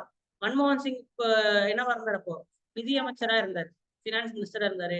அவர் தான் எல்பிஜிங்கிற கான்செப்டை கொண்டாடுறாரு. இது 5ஆம் திட்டங்களை பார்த்துருக்கோம் இல்லையா? எத்தனாவது 5ஆம் திட்டத்துல இந்த புதிய பொருளாதார கொள்கை வந்தது? 8வது 5ஆம் திட்டத்தில். எத்தனை வருஷம் லீவ் விட்டாங்க? கொள்கை 3 டைம் லீவ் விட்டுருப்பாங்க. இது எத்தனாவது டைம்? 3வது டைமா இதை லீவ் விட்டுருப்பாங்க. சரியா? இதெல்லாம் பார்த்தாச்சு இல்லையா? Right, okay. சோ அப்பையில இருந்து நம்ம என்ன பண்ணிருப்போம்? இது மாதிரிலாம் வந்ததுனால சோ 91க்கு அப்புறம் என்னது? பொருளாதார சீர்திருத்தம் இருக்கு. பொருளாதார சீர்திருத்தம் எக்கனாமிக் ரிஃபார்ம்ஸ் 1991. சரியா? இப்ப என்ன உங்களுக்கு ஈஸியா லைசன்ஸ் கொடுத்துருவாங்க. சரியா? லைசன்ஸ் வந்து உங்களுக்கு என்ன பண்ணிடுவாங்க? ஈஸியா ஒரு தொழில் ஆரம்பிக்கணும்னா ரொம்ப ஈஸி. இப்ப திரும்ப எப்படி சொல்றாங்க? Ease of doing business. ஒரு தொழிலை நடத்துறதுக்கு மிக எளிமையாக தொழில் நடத்துங்க நீங்க. ஈஸ் ஆஃப் டூயிங் பிசினஸ் அப்படின்னு சொல்றோம். Ease of doing business. வெளிநாட்டுல இருந்து ஒரு முதலீடு வருதுன்னா வாங்க சார் வாங்க, உங்களுக்கு இல்லாததா வாங்க, ஷேக் வாங்க, துபாய் ஷேக் வாங்க அப்படின்னு நம்ம இங்கிருந்து போய் அவனை கூப்பிடுறோம். அவனா வந்து கூட நீங்க ஆரம்பிக்கணுமா கேட்கல. நம்ம சீம் என்ன பண்றாரு? இங்க இருந்து துபாய்க்கு போயிட்டு எங்க நாட்டுக்கு வாங்க, எங்க ஊருக்கு வாங்கன்னு சொல்லி என்ன பண்றாரு? முதலீட வாங்கிட்டாரு. என்னது? FDI, foreign direct investment. என்ன சொன்னேன்? அந்நிய நேரடி முதலீடு. FDI வாங்கிட்டுறாங்க. அதுக்குதான் குளோபல் இன்வெஸ்டர் மீட்ஸ் அப்படின்னு சொல்லி நடத்துறாங்க. வருஷம் நடத்துறாங்க தெரியுமா? கேட்பாங்க. சென்னையில குளோபல் இன்வெஸ்டர் மீட், உலகளாவிய முதலீட்டாளர்கள் சந்திப்பு அப்படின்னு சொல்லுவாங்க. வந்தோம்னா என்ன சொல்லுவாங்க? போட்டுப்பான் 300 கோடி கையெழுத்திடப்பட்டது அப்படின்னா ஒரு முதலாளி சொல்லியிருப்பான், சரி ஓகே நம்ம இங்க ஆரம்பிச்சுட்டேன்னு நான் ஆரம்பத்துல ஒரு அமௌண்ட் கட்டுறேன் அப்படின்னு சொல்லி கட்டிட்டு போயிருப்பான். சோ இது மாதிரி என்ன பண்றான், வெளிநாட்டுக்காரனுக்கு முக்கியத்துவம் கொடுக்குறான். நம்ம ஊருக்காரனை ஒரு வெளியூட்டுக்காரன் இங்க வந்தா நம்ம ஊருக்காரங்க எப்படா பொழப்பு நடக்கும்னா யோசிக்கல. அப்படி யோசிச்சா அது 91க்கு 3. புரியுதா? அது க்ளோஸ்டு எக்கனாமி. இப்ப என்ன ஓப்பன் எக்கனாமி. எவன் வேணா இங்க வந்து தொழில் செய்யலாம். நீ போய் உனக்கு வேணா நீ போய் வெளிநாட்டுல போய் தொழில் செஞ்சுக்கோ. அதான் உலகமயமாகுது. சரியா? FDI வருது. உலக வர்த்தக நோ லைசன்ஸ். பெருசா லைசன்ஸே தேவையில்லை. ஈஸியா கிடைச்சிடும். கூப்பிட்டு கொடுப்பான். கவர்மெண்ட் ஆபீசர் உங்களுக்கு கூப்பிட்டு சார் என்ன வச்சுக்கங்க ஆரம்பிங்க சார். ஏன் சார் சும்மா உட்காந்துறீங்க நடத்துங்க. அப்படி என்ன பண்ணுவான்? Easy licence. Easy licence. Single window. ஒற்றை சாளர முறை. Single window. அதாவது ஒரே இடத்துல சார் EB ஆபீஸ் தனியா போகணுமா சார், மறுபடியும் சரி பர்மிஷன் சென்னை போகணுமா சார், அப்படிலாம் இல்ல. ஒரே இடத்துல ஒரு இடத்துல எல்லா பர்மிஷனும் உங்களுக்கு ஒரு இடத்துல கிடைக்கும். அதான் சிங்கிள் விண்டோ. ஒற்றை சாளர முறை. குறைஞ்சது நீங்க ஒரு பெரிய 100 கோடியில ஒரு ப்ராஜெக்ட் எடுக்கிறீங்கன்னா சரியா, முதல்ல ஒரு முனிசிபாலிட்டி பர்மிஷன் இல்லையா, முனிசிபாலிட்டி பர்மிஷன் வாங்கணுமா, அப்புறம் லோக்கல்ல கலெக்டர்கிட்ட வாங்கணுமா, அப்புறம் அந்த இடத்துல இருக்கு அந்த இடம் வந்து அது வந்து விவசாய பூமியா இல்ல வந்து அந்த விவசாயம் நடக்கலையா அப்படின்னு அங்க விக்கிர ஓட்ட கையெழுத்துவாங்க. கரெக்டா? விவசாய பூமியா இருந்தா ஒரு கொடுக்கப்பட்டார் 6 மாசம் அந்த இடத்துல என்ன பயிர் செய்யாம இருந்தாதான் பட்டா கிட்டான்னு இல்லா இருந்தாதான் அது விவசாய பூமி இல்லை. அங்க நீங்க என்ன பண்ணிக்கலாம், தொழிற்சாலை ஆரம்பிச்சுக்கலாம். விவசாய பூமியா இருந்தா நீங்க தொழிற்சாலை நடத்த முடியாது. அது விவசாய பூமி இல்லையான்னு சொல்லி பர்மிஷன் கொடுக்குறது VAO தான். VAO வந்து தாசில்தார் ஃபைல் பண்ணுவாரு. அப்ப முதல்ல நீங்க என்ன பண்ணணும், நீங்க 500 கோடி ரூபாய் சொத்து வச்சிருக்க பெரிய அறுப்பாவே இருந்தாலும் VAO கையெழுத்துக்குன்னா ஒன்றும் பண்ண முடியாது. அவர் தான் என்ன பண்ணணும், இந்த இடத்துல இது செஞ்சுக்கலாம் அப்படின்னு பர்மிஷன் கொடுக்கணும். இருந்தாலும் அவர் கொடுக்குறான்னு இவர் தான் ஓடி போய் அவர்கிட்ட கையெழுத்து வாங்கி சார் எவ்வளவு கையெழுத்து வரும்னு சொல்லி போடுவாங்க. அது வேற விஷயம். சரியா? ஆமா. அதனால வந்து இது ஒண்ணு இருக்கா. அப்புறம் என்னது, EB ஆபீஸ்க்கு தனியா இப்ப 500 கோடி ரூபாய்க்கு உங்களுக்கு ஒரு பெரிய கம்பெனி கட்டுறான்னா அவன் என்ன சின்ன கரண்ட் கம்பத்துல லைன் இழுத்து போவான். அங்க தனியா 2 டிரான்ஸ்பார்மே வைக்கணும். அவ டிரான்ஸ்பார் வைக்கணும்னா என்ன பண்ணணும், அதுக்கு EB ஆபீஸ்ல போயிட்டு டிரான்ஸ்பார்மர் தெரியும்ல, பர்மிஷன் வாங்கி என்னது 22 kV 11 kV 22 kV பெரிய லைன் இழுத்து அங்க டிரான்ஸ்பார்மர் தனியா வைக்கணும். சரி, அதுக்கு EB ஆபீஸ் போய் அங்க கதவு தட்டி அங்க பர்மிஷன் வாங்கணுமா. அதுக்கப்புறம் இண்டஸ்ட்ரீஸ் ஆரம்பிக்கிறீங்கன்னா மிஷின் வருதுன்னா அப்போ எக்ஸ்போர்ட் கஸ்டம்ஸ் ஆபீஸ்ல போயிட்டு பொருளை இறக்குமதி செய்யறது ஏற்றுமதி செய்யறது. அப்புறம் குறைஞ்சது ஒரு 500 பேரை வேலை செய்வாங்க. அப்ப லேபர் லா சட்டம் அமலாகும். சரியா? லேபர் லா 500 பேர் வேலை செய்யறோம்னா அதுக்கு லேபர் இன்ஸ்பெக்டர்னு ஒருத்தர் வருவாரா? என்னப்பா லேபர் இன்ஸ்பெக்டர் ஒருத்தர் இருப்பாங்க. அவ்வளவு பேரு கரெக்டான போதுமான இடம் இருக்கா, சேஃப்டி இருக்கா, ஏதோ ரசமாவது நடக்கா, யாரோட உயிர் போயிருச்சுன்னா யார் பாதுகாப்பு. அப்ப லேபர் லா லேபர் ஆபீசர்கிட்ட பர்மிஷன். இப்ப நான் சொல்றதுக்கே வாய் வலிக்குதுல. இதெல்லாம் அவர் செய்யணும்னா அவருக்கு எவ்வளவு வலிக்கு பார்த்து. சரியா? இவ்வளவு ஆபீஸ் போகணும், ஒவ்வொன்றும் ஒவ்வொரு திசையில இருக்கு. சரியா? அந்த மாதிரி எல்லாம் இல்லாம ஒரே இடத்துல இவங்க எல்லாம் உங்களை தேடி வந்தா எப்படி இருக்கு, எப்படி இவங்க எல்லாம் உங்களை தேடி வந்து நீங்க பண்ணுங்க சார் அப்படின்னு சொல்லி வந்து தேடி வந்தா அதுதான் என்னது, ஈஸ் ஆஃப் டூயிங் பிசினஸ். அப்படி நோகாம பிசினஸ் பண்ணலாம். அதுக்கு தனியா ஒரு குறியீடு போட்டு, சரியா, அதுக்கு தனியா ஒரு குறியீடு போட்டு உலகத்துல எந்த நாட்டுல ஈஸியா பிசினஸ் பண்ணலாம் அப்படின்னு ஒரு குறியீடு. சரியா? அதுல இந்தியா எத்தனாவது இடத்துல இருக்கு பாப்போமா. Ease of doing business index. Ease of doing பிசினஸ்னா என்ன,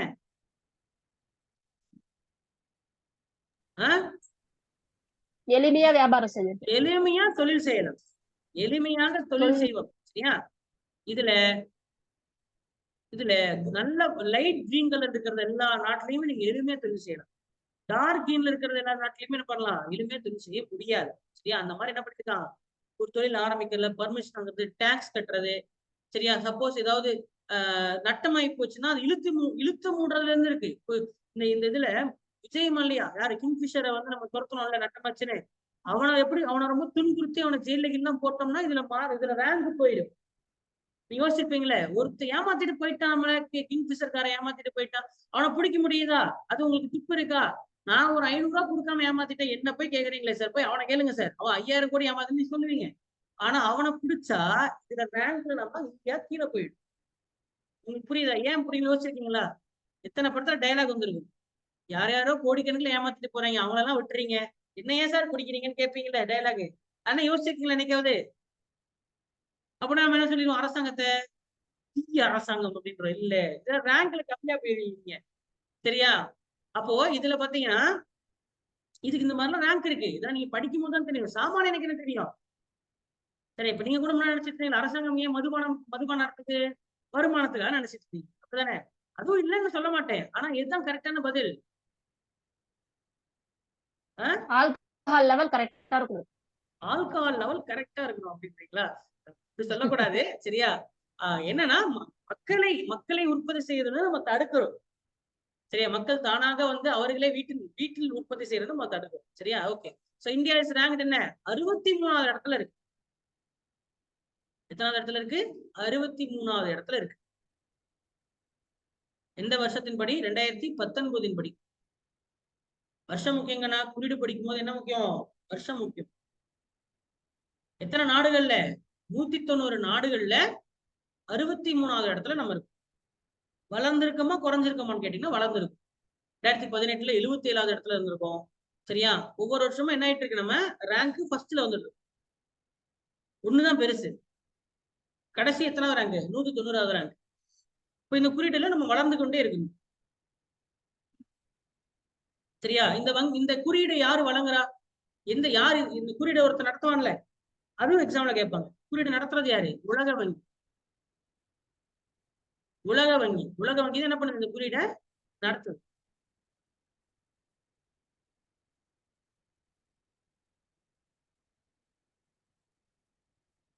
சரியா?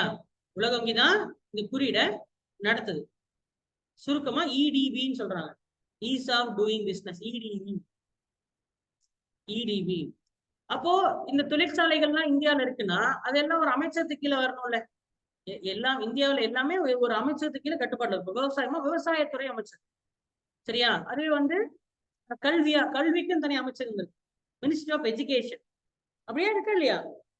நீர்வளத்துறை அமைச்சகம். Ministry of Jal Shakti. சரியா? பெண்கள் நலத்துறை அமைச்சகம்னு ஒண்ணு இருக்கு. பெண்கள் மற்றும் குழந்தைகள் நலத்துறை அமைச்சகம்னு இருக்கு. தெரியுமா? இதெல்லாம் அமைச்சகம் இருக்கு. அது தெரியுமா தெரியாதா? சரி, உங்களுக்கு homework. List of ministries in India. List of ministries. தமிழ்நாட்டில் உள்ள அமைச்சகத்தினுடைய லிஸ்ட். சரியா? எத்தனை மினிஸ்டர் இருக்கு? மத்திய அரசாங்கத்துல மினிஸ்டர் எத்தனை இருக்கு? 54 இருக்கு. சரியா? மினிஸ்டர் பேர்லாம் விட்டுருங்க, அதை மறந்துடுவீங்க. எக்ஸாம் கேட்க மாட்டோம், மாறிட்டே இருப்பா. என்னென்ன மினிஸ்டர் இருக்குன்னு நீங்க என்ன பண்ணிக்கணும்? ஒரு வாட்டி சும்மா எழுதிட்டு வாங்க போதும். ஆயுஷ் தானே? ஆயுர்வேதா, யோகா, யுனானி, சித்தா, ஹோமியோபதி. ஆயுர்வேதா, யோகா, யுனானி, சித்தா, ஹோமியோபதி. அப்ப என்னது? இங்கிலீஷ் மருத்துவம் இல்லாம மாற்று மருத்துவத்துக்கும் தனியா ஒரு அமைச்சகம் இருக்கு. அது விவசாயிகள் நலத்துறை அமைச்சகம் இருக்கா? சரி, நிலக்கரிக்குன்னு ஒரு தனி அமைச்சகம் இருக்கு. விமானத்திற்கு என்ன இருக்கு? தனி அமைச்சகம் இருக்கு. அப்புறம் கெமிக்கல் ஃபெர்டிலைசர்ஸ். சரியா? ஃபெர்டிலைசர்ஸ்னா என்ன? உரத்துக்கு தனி அமைச்சகம் இருக்கு. தொலைத்தொடர்பு அமைச்சகம் இருக்கு. அப்புறம் என்ன? கலாச்சாரத்துக்கு ஒரு அமைச்சகம் இருக்கு. பாதுகாப்பு அமைச்சகம் இருக்கு. கல்விக்கு இருக்கு இல்லையா? வெளியுறவுத்துறை அமைச்சகம், நிதி அமைச்சகம். இதோட தான் நிர்மலா சீதாராமன் இல்லையா? நிர்மலா சீதாராமன் நிதி அமைச்சர் தான் அவரு. அமைச்சர்னு ஒருத்தர் இருந்தா அவர் எங்க உட்காந்துருப்பாரு? வெளியே ரோட்ல உட்காந்துருப்பாரு. அதுக்கு தனியா ஒரு பில்டிங், ஆபீஸ் இருக்கணும் இல்ல? அமைச்சகம் இருந்தாதான் அமைச்சர் இருப்பாரு. ஆமா இல்லையா? மினிஸ்ட்ரி இருந்தாதான் மினிஸ்டர் இருப்பாரு. எப்படி? மினிஸ்ட்ரி அமைச்சகம், மினிஸ்ட்ரி, மினிஸ்டர். அப்ப மொத்தம் எத்தனை மினிஸ்ட்ரி இருக்கு? 54 இருக்கு. 54 குறைஞ்ச எத்தனை பேரா தெரிஞ்சுக்கணும் உங்களுக்கு? நீங்களாவே சொல்லுங்க. 10. ரொம்ப தப்பு. ஒரு 25 பேரா தெரிஞ்சிருக்கும். சரியா? முக்கியமானது 25 பேரா தெரிஞ்சிருக்கணும். எல்லாம் தெரிஞ்ச பேரா தான் இருக்கும். அப்ப பேர் தெரிஞ்ச பேர். கலாச்சாரத்துக்கு ஒரு அமைச்சகம் இருக்கு. விவசாயத்துக்கு ஒண்ணு இருக்கா? உள்துறை அமைச்சகம் இருக்கா? உணவு உற்பத்தி அமைச்சகத்துக்கு தனியா இருக்கு. மினிஸ்டர் பாருங்க. ஜல் சக்தினா நீர்வளத்துறை அமைச்சகம். சரியா? அப்புறம் என்ன? Housing and urban affairs. சரியா? வீடு மற்றும் நகர்ப்புறத்துறை அமைச்சகம் தனியா இருக்கு. அப்புறம் என்னது? தகவல் மற்றும் தொலைத்தொடர்பு அமைச்சகம். டிவில டெலிகாஸ்ட் ஆகுதுன்னா அதெல்லாம் கட்டுப்படுத்த ஒரு அமைச்சகம் இருக்கு.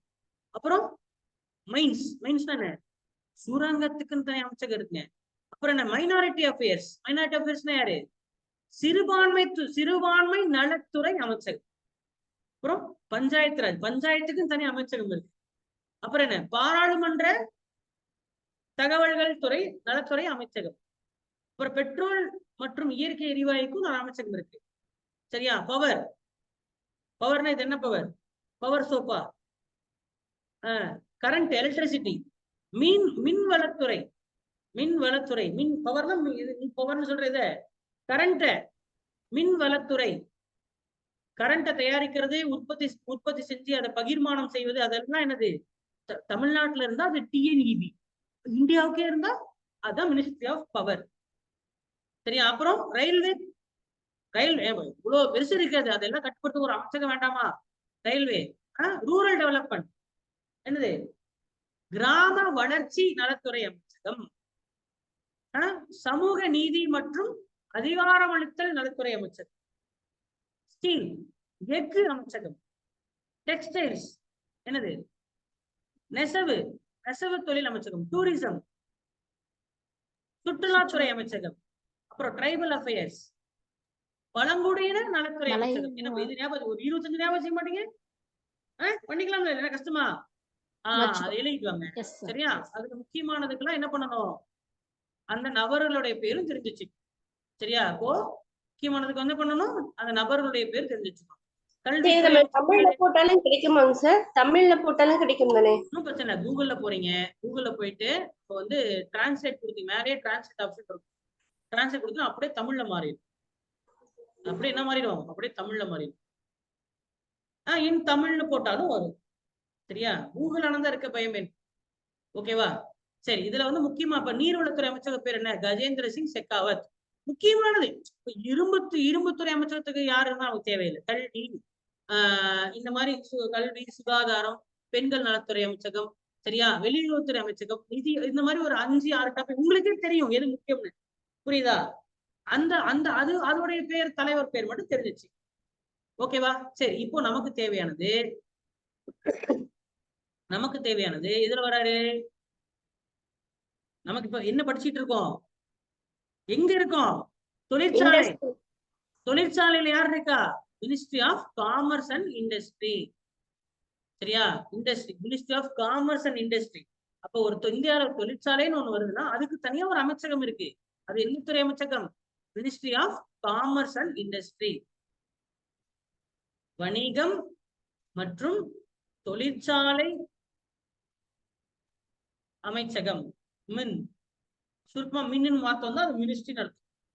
இதுக்கு கீழே இது அமைச்சகம், இதுக்கு ஒரு அமைச்சர் இருப்பாரு. ஆனா ஒவ்வொன்றுக்கும் இந்த கம்பெனி ஆரம்பிக்கணும், கம்பெனியை மூடணும், நடத்தணும்னா அதுக்கு உள்ள ஒரு டிபார்ட்மெண்ட் ஒண்ணு இருக்கும்ல. கலெக்டர் இருந்தா கலெக்டர் மேல, அது கீழே ஒவ்வொரு டிபார்ட்மெண்ட் தனியா இருக்கும்ல. வருவாய்த்துறை, வணிகத்துறை, பதிவுத்துறை, ஒரு டிபார்ட்மெண்ட் இருக்கு. அப்ப இதுக்கு கீழே வந்து டிபார்ட்மெண்ட் ஒண்ணு இருக்கு. டிஇபிடினா என்னது? டிபார்ட்மெண்ட். எம்ஐஎன்னா மினிமமா? மினிஸ்ட்ரி. எம்ஐஎன்னா மினிஸ்ட்ரி, அமைச்சகம். சரியா? என்ன டிபார்ட்மெண்ட் அப்படின்னு கேட்டீங்கன்னா எழுதிக்க, ரொம்ப முக்கியமானது, டிபிஐஐடி. எழுதிக்க, DPIIT, department of promotion for, department of promotion for, எழுதிக்க, department for promotion of, department for promotion of, DPIIT, Industry and Internal Trade. Industry and Internal Trade. Internal Trade na enna? உள்நாட்டு வர்த்தகம். உள்நாட்டு வர்த்தகம் மற்றும் இண்டஸ்ட்ரியா தொழிற்சாலை. உள்நாட்டு வர்த்தகம் மற்றும் தொழிற்சாலை மேம்பாட்டுத்துறை, PIIT. இந்த டிபார்ட்மெண்ட் தான் எந்த தொழிற்சாலை நடத்தணும், அப்ப அதாவது ஈஸ் ஆஃப் டூயிங் பிசினஸ், EDB-யை கட்டுப்படுத்துறது. EDB-யை கட்டுப்படுத்துறது இவர் தான். நீ இவர்கிட்ட பெர்மிஷன் வாங்கணும், இங்க வந்து இந்த மாதிரி செய்யணும் அப்படின்ற கட்டுப்படுத்துவர் இருக்கும் இல்லையா? ஒவ்வொரு கம்பெனிக்கு பர்மிஷன் கொடுக்க மினிஸ்டர் வந்து சைன் போட்டுட்டே இருப்பாரா? இவங்க எல்லாம் அனலைஸ் பண்ணிட்டு பேப்பரை கொண்டு போய் அவர் டேபிள் வைப்பாங்க, அவர் சைன் போடுறது மட்டும் தான் அவர் வேலை தானே இருக்கும். அமைச்சர் உறங்கி எந்த வேலையும் செஞ்சுட்டு இருப்பாரா? செய்யப்பட்ட வேலைங்கதா. சோ 1991 அப்புறம் இந்த DPIIT என்ன பண்ணுது? ஈஸியா எல்லாருக்கும் அனுமதி இருக்கு. சரியா? சோ இது போல இந்தியாவுல பாத்தீங்கன்னா பெரிய பெரிய தொழிற்சாலைகள் இருக்கு. அந்த பெரிய பெரிய தொழிற்சாலை பொதுவா அரசாங்க பப்ளிக் செக்டர்னா என்னது? பொதுத்துறை. பொதுத்துறை நிறுவனங்களை எப்படி பிரிக்கிறாங்கன்னா 3ஆ பிரிக்கிறாங்க. அதுல எவ்வளவு பணம் போடுறாங்க, எவ்வளவு பேர் எவ்வளவு சம்பாதிக்கிறாங்கன்ற பொறுத்து மகாரத்னா, நவரத்னா, எழுதிங்க, மகாரத்னா, நவரத்னா, மினிரத்னா. 7, 17, 70. மகாரத்னா, நவரத்னா, மினிரத்னா.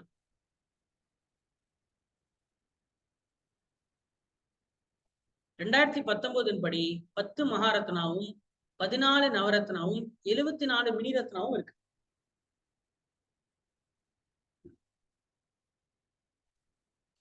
பத்து மகாரத்னாவும் 14 நவரத்னாவும் 74 மினிரத்னாவும் 2019 படி இருக்கு.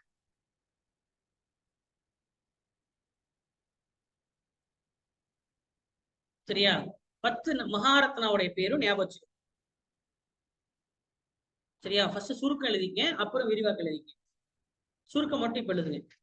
என்டிபிசி, ஓஎன்ஜிசி, இதெல்லாம் தமிழ்லாம் கிடையாது, கம்பெனி பேரு. இப்ப பிஎஸ்என்எல் தமிழ்ல பிஎஸ்என்எல் தான் எழுதுறீங்க. அது மாதிரிதான். NTPC, ONGC, SAIL, BHEL, IOCL, HPCL, CIL, GAIL. இதோட விரிவாக்கம் ஸ்கூல் புக்ல கொடுத்துருக்கான், எக்ஸாம்ல கேட்போம். GAIL, BPCL, power grid. இதெல்லாம் 10 மகாரத்னா, இந்தியாவில் உள்ள 10 மகாரத்னாக்கள். அதுல ரொம்ப ஈஸியா ஞாபகம் வச்சுக்கலாம், ஒண்ணுமே இல்லை. இங்க பாருங்க, உங்களுக்கு எத்தனை பெட்ரோல் பங்க் தெரியும்? ஹெச்பின்னு ஒரு பெட்ரோல் பங்க் இருக்கா? இந்தியன் ஆயில்னு ஒரு பெட்ரோல் பங்க் இருக்கா? பாரத் பெட்ரோலியம் இருக்கா? 3 பெட்ரோல் பங்க் இருக்கு இதுல. பாருங்க, இது Bharat petroleum, BPCL Bharat petroleum இருக்கானா? அடுத்து என்ன? ஹெச்பி பெட்ரோல் பங்கா? இந்துஸ்தான் பெட்ரோலியம் எவ்வளவு இருக்கானா? சரி, அடுத்த பெட்ரோல் பங்க் என்ன? Indian oil. என் முக்குக்கு முக்கு தெரு இருக்கான், இருக்கானா? இப்ப இந்தியா ஃபுல்லா இருப்பானா? அப்கோர்ஸ் இவனுக்கு பெரிய கம்பெனியா? கரெக்டானே? 3 பெட்ரோல் பங்க் வந்துருச்சு. ஈஸியா நான் வச்சுக்கலாம். சரியா? சரி, பெட்ரோல் விட்டா அப்ப வேற அடிப்பீங்க, கேஸ் அடிப்பீங்க. அப்ப கேஸ் அடிச்சுன்னா gas authority of India limited. கடைசியில் எல்லாமே லிமிடெட் தான். லிமிடெட் இருக்கும், இல்ல சீனா கார்பரேஷன். சரியா? அடுத்தது BHEL. Bharat heavy electricals limited. பெல்னா எங்க இருக்கு? தமிழ்நாட்டுல பெல் எங்க இருக்கு? திருச்சியில இருக்கு. பெல்னா திருச்சி ஞாபகம் இருக்கும். பெல்னா திருச்சி, தமிழ்நாட்டுல. சரியா? அடுத்தது என்ன? Oil and natural gas corporation, ONGC.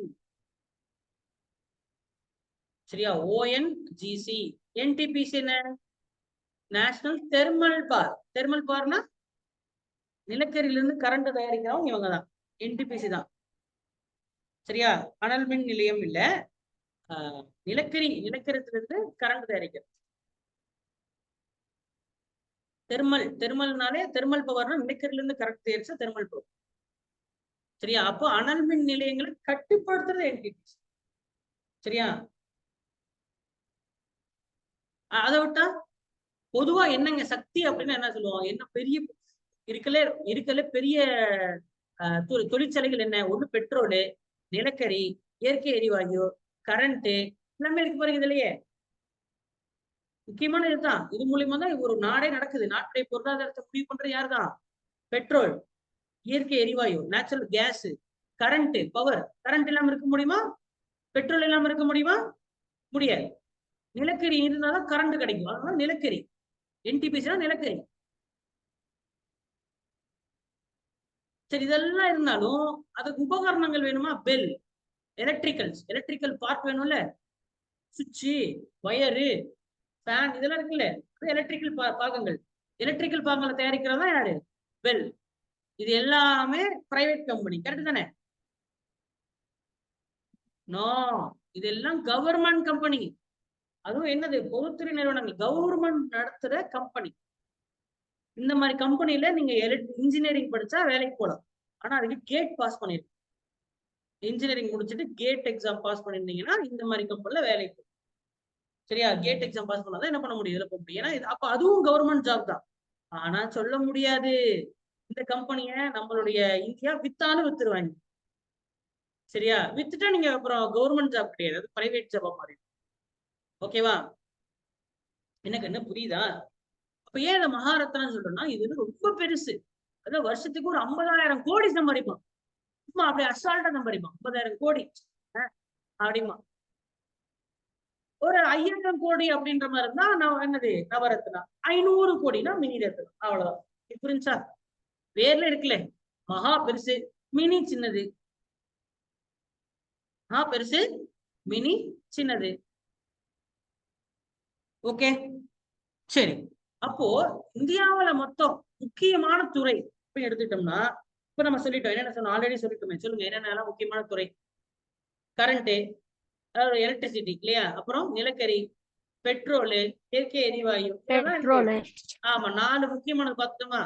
ஆனா முக்கியமான துறைகளை என்னன்னு சொல்றாங்க, கோர் செக்டார் அப்படின்னு சொல்றாங்க. கோர் இல்லைங்க, கோர் செக்டர். அப்போ இந்திய பொருளாதாரத்துல எதெல்லாம் மிக முக்கியமான துறைகள்? Core sector. கோர்னா முக்கியம், கரு. ஆனா கருன்னு எழுதக்கூடாது, முக்கிய தொழில் அப்படின்னு. Core sector. கோர் செக்டார் எத்தனைன்னா 8ங்க. இந்தியால மொத்தம் எத்தனை இருக்கு கோர் செக்டார்? 8 இருக்குங்க. யாரெல்லாம் எழுதுங்க? நிலக்கரி, மின் உற்பத்தி அதாவது எலக்ட்ரிசிட்டி, கச்சா எண்ணெய் க்ரூட் ஆயில்,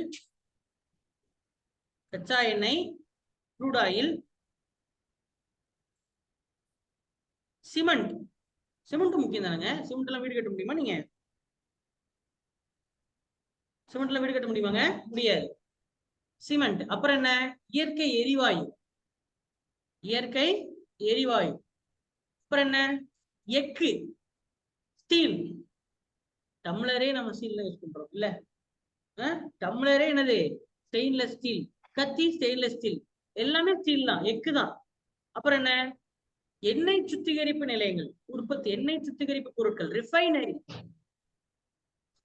ரிஃபைனரினா ஒண்ணும் கிடையாது, பெட்ரோல் டீசல் இதெல்லாம் ரிஃபைனரி. சரியா? அப்புறம் என்ன? உரம், ஃபெர்டிலைசர்ஸ். மொத்தம் எத்தனை ஆச்சு? 8 ஆச்சு. இந்த 8 துறைகளை நம்ம என்னன்னு சொல்லி அழைக்கின்றோம்? Core sector. இந்திய பொருளாதாரத்துடைய மிக முக்கிய துறைகள். இது யாருக்கு டவுட் இருக்கு? ஒரு முறை சொல்லுங்க, எல்லாரும் சொல்லுங்க, வருஷம் சொல்லுங்க. கோல், எலக்ட்ரிசிட்டி, நிலக்கரி, மின்சாரம், cement, natural gas, crude oil, cement, natural gas, refinery products, fertilizer. சரியா? ஃபெர்டிலைசர். சரி, இப்போ இந்தியாவுல ஒரு அரசாங்கம் என்ன பண்ணுது? இப்ப அரசாங்கம் கொஞ்சம் கொஞ்சமா 1991 அப்புறம் அது தொழிற்சாலைகள் நடத்துறதுல கவனம் செலுத்துறது இல்ல, ஆனா தொழிற்சாலைகளை கட்டுப்படுத்தல கண்டிப்பா கவனம் செலுத்துது. அப்புறம் கவர்மெண்ட் எதுக்கு இருக்கு? அப்புறம் ministry of industry, commerce and industry ஒண்ணு இருக்குல்ல. அப்ப அதோடைய வேலை தான் என்ன? அப்படியே பிரைவேட் நடத்திக்க, எல்லா வேலையும் நீங்களே நடத்திக்க, நாங்க ஒண்ணும் பண்ண போறோம் அப்படின்னு சும்மா உட்காந்து வேடிக்கை பார்க்காது. என்ன பண்றாங்கன்னா, பர்மிஷனை ஈஸியா கொடுத்துட்றாங்க. அதுக்கு பேரு லிபரலைசேஷன். தாராளமாக நடத்திக்க. வெளிநாட்டுக்கார கம்பெனியா கொண்டாரியா? எவ்வளவு கொண்டாரு? 500 கோடி சார். பத்தாது, 5000 கொண்டு வா. ஆரம்பிச்சு, எங்க நிலம் வேணும் உனக்கு? எல்லா விவசாயிகளும் தள்ளிட்டு நான் உனக்கு நிலம் வாங்கி கொடுக்குறேன், பண்ணு, தாராளமா. எத்தனை பேர் வேலை கொடுப்பேன், எனக்கு எவ்வளவு கமிஷன் அப்படின்னு சொல்லிட்டு எல்லாருக்கும் என்ன பண்றாங்க? தொழிற்சாலைகள் ஆரம்பிச்சுடுறாங்க. இது இருந்தா ஜிடிபி, உற்பத்தி அதிகமானா ஜிடிபி அதிகமாகும். கரெக்டுதானே? அப்போ தொழிற்சாலைகள் வெளிநாட்டுல இருந்து வந்தா முதலீடுகள் அதிகமாகும். முதலீடு அதிகமாச்சா நிறைய பேருக்கு வேலை கிடைக்கும். இந்தியா டெவலப் ஆகும். இந்தியாவுடைய ஜிடிபியில எது அதிகமா இருக்கு?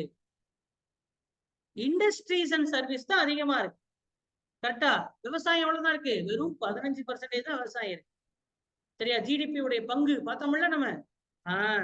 அதுல அதனால இப்படி பெர்மிஷன் கொடுத்து ஈஸியா தொழில் நடத்துங்க அப்படின்றதுக்காக நம்ம உலகம் ஃபுல்லா பிரச்சாரம் பண்றோம். ஜிடிபி பிரச்சாரத்தை பண்றோம்.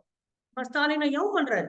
இப்ப கூட ரீசெண்டா போயிட்டு இருந்தாருல துபாய்க்கு, அங்க போயிட்டு முதலீடு வாங்கிட்டு இருந்தாரு. குளோபல் இன்வெஸ்டர் மீட் அப்படின்னு சொல்லி வாங்குறாங்க இல்லையா? வாங்குறாங்க. இப்போ DPIIT அப்படின்ற ஒரு துறை இருக்கு. அந்த துறையோட பேர் என்ன? Department for promotion of industries and internet trade, உள்நாட்டு வர்த்தகம் மற்றும் தொழிற்சாலைகளுடைய நல மேம்பாடு துறை, நலன் மற்றும் மேம்பாட்டு துறை. சரியா? ப்ரொமோஷனல் எத்தனை? ஆமா, அவங்க என்ன பண்றாங்க? ப்ரொமோட் பண்றான். நீ தொழில் நடத்துங்க, வியாபாரம் பண்ணுங்க சொல்லி என்ன பண்றான்? ப்ரொமோட் பண்றதுதான் வேலை. சரிதானே? அப்போ இந்த இந்த தொழிற்சாலைகள்லாம் நல்லா போய்கிட்டு இருக்கா இல்ல ஊத்தி மூடுதாங்கிறது எப்படி தெரிஞ்சுக்கலாம்? கணக்கு வேணும். கணக்கு வேணும். கணக்குன்னு வந்தா அதுக்கு என்ன வரும்? குறியீடு வரும்.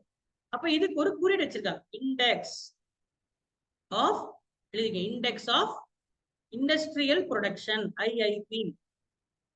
இண்டெக்ஸ் ஆஃப் இண்டஸ்ட்ரியல், தொழிற்சாலைகள் உற்பத்தி குறியீடு, தொழிற்சாலைகள் உற்பத்தி குறியீடு. அப்போ இந்தியாவில எவ்வளவு தொழிற்சாலை இருக்கும், அது சின்ன குட்டி தொழிற்சாலையில இருந்து 50,000 கோடி லாபம் சம்பாதிக்கிற பெரிய கம்பெனி வரைக்கும் எல்லா தொழிற்சாலைகளிலும் எவ்வளவு உற்பத்தி நடக்குது அப்படின்ற, உற்பத்தி நடக்குதுங்கிற கணக்கை எடுத்து, அந்த கணக்கை ஒரு குறியீடா கொடுக்கிறது தான் IIP. சரியா? இந்த IIP-ல 40% இந்த 8 கோர் செக்டார் வந்துடும். IIP-ல இருக்கக்கூடிய இந்தியாவில் இருக்கிற எல்லா தொழிற்சாலைகளையும் எடுத்துக்கிட்டீங்கன்னா அதுல 8 தொழிற்சாலைகள் மட்டுமே எத்தனை சதவீதம் வருது? 40% வருது. அதனாலதான் அந்த தொழிற்சாலைகள் நம்ம என்னன்னு சொல்லி அழைக்கின்றோம்? கோர் செக்டார் அல்லது 8 கோர் செக்டார்னு சொல்லலாமா? 8 முக்கிய தொழிற்சாலைகள், 8 கோர் செக்டார்னு சொல்லலாமா? ஆனா அப்படிதான் 40% தான். மிச்சம் 60% என்ன?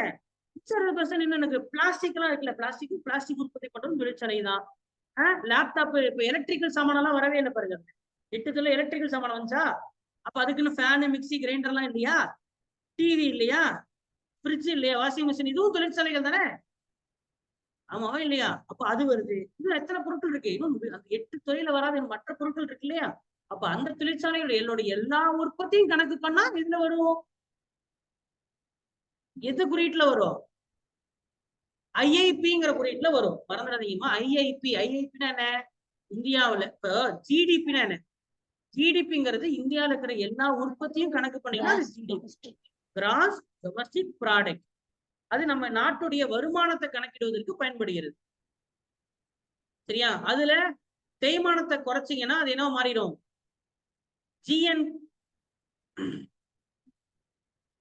NDP-ன்னு மாறிடும். சரியா? தேய்மானத்தை குறைச்சிங்கன்னா மொத்த உள்நாட்டு உற்பத்தியிலிருந்து நிகர உள்நாட்டு உற்பத்திக்கு மாறிடும். மொத்த உள்நாட்டு உற்பத்தியிலிருந்து தேய்மானத்தை குறைச்சா என்ன மாறிடும்? நிகர உள்நாட்டு உற்பத்தி. இந்தியாவுல இந்தியர்கள் எத்தனை சம்பாதிக்கிறாங்கன்னு கணக்கு போட்டீங்கன்னா அது GNP, மொத்த இந்தியர்களின் உற்பத்தி. அதுல தேய்மானத்தை குறைச்சா நிகர இந்தியர்களின் உற்பத்தி. நிகர இந்திய, இதெல்லாம் ஆல்ரெடி நடத்திட்டேன் தானே? இதுல இன்னும் யாருக்கு கன்ஃபியூஷன் இருக்கா? சரி, அப்போ இந்தியாவில மொத்தத்துல எவ்வளவு என்னென்ன உற்பத்தி நடந்தாலும் அது எல்லாத்தையும் கணக்கு போட்டீங்கன்னா அதை நம்ம GDP-ன்னு சொல்றோம். ஆனா இதுல உற்பத்தினா நம்ம எல்லா உற்பத்தியும் நம்ம கணக்குல எடுத்துக்க போறது, தொழிற்சாலைகளுடைய உற்பத்தியை மட்டும் கணக்கு எடுத்துக்கிறோம். சரியா? தொழிற்சாலைகளுடைய உற்பத்தி மட்டும் கணக்கு எடுத்தோம்னா அது எதுல வருது? IIP-ல வருது. அந்த IIP-லையும் 40% எத்தனை தொழிற்சாலை? 8 தொழிற்சாலை. அந்த 8 குறிப்பிட்ட தொழிற்சாலைகளுக்கு என்ன பேரு? 8 கோர் இண்டஸ்ட்ரீஸ் பேர். அந்த 8 குறிப்பிட்ட தொழிற்சாலைகள், 8 குறிப்பிட்ட தொழிற்சாலைகளையும் 3 முறை எழுதிட்டு வரீங்க. 2 ஹோம்வொர்க் கொடுத்துருக்கேன் இது வரைக்கும். என்னென்ன கொடுத்துருக்கேன்? எத்தனை அமைச்சகம் இருக்கு, அதுல ஒரு 54மே தெரிஞ்சுக்க. ஒரு 25 முக்கியமான 25 பேரை மட்டும் எழுதிடுவாங்க. அதுல ஒரு 5ல இருந்து 10 அமைச்சர்களையும் சேர்த்து தெரிஞ்சுக்கணும். முக்கியமான அமைச்சர்களுடைய பேரு 5ல இருந்து 10 அமைச்சகத்துடைய முக்கியமான அமைச்சர்கள் பேர் தெரிஞ்சுக்கணும். நிர்மலா சீதாராமன், தர்மேந்திர பிரதான், சரியா, கிரண் ரிஜிஜு அப்படின்ற பேரெல்லாம் தெரிஞ்சுக்கணும். ஓகேவா? அது ஃபர்ஸ்ட் ஹோம்வொர்க். 2வது ஹோம்வொர்க் என்ன? 8 துறை, 8 கோர் இண்டஸ்ட்ரீஸ் இல்லையா? அந்த லிஸ்ட்டை 3 முறை எழுதணும். 3 டைம்ஸ் எழுதிடும். 3 டைம்ஸ் எழுதிடணும். சரிதானே? 3 டைம்ஸ் எழுதிடணும்.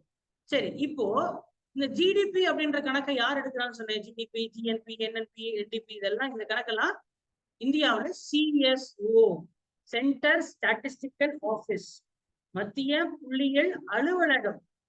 மத்திய புள்ளியியல் எங்க இருக்கு? டெல்லியில இருக்கு. அவங்கதான் இந்த கணக்கு எடுக்கிறாங்க. அப்போ IIP யார் கணக்கெடுப்பா? IIP-யையும் இவங்க தான் கணக்கெடுக்கிறாங்க. எழுதிக்க. IIP-ங்கிற கணக்கையும் எழுதுறது யாரு? CSO தான், சென்டர் ஸ்டாட்டிஸ்டிக்கல் ஆபீஸ். ஆனா ஒரே ஒரு வித்தியாசம் என்னன்னா, இவங்க எல்லா மாசமும் செய்யறாங்க. எவ்ரி மந்த், எல்லா மாசமும் வரும்.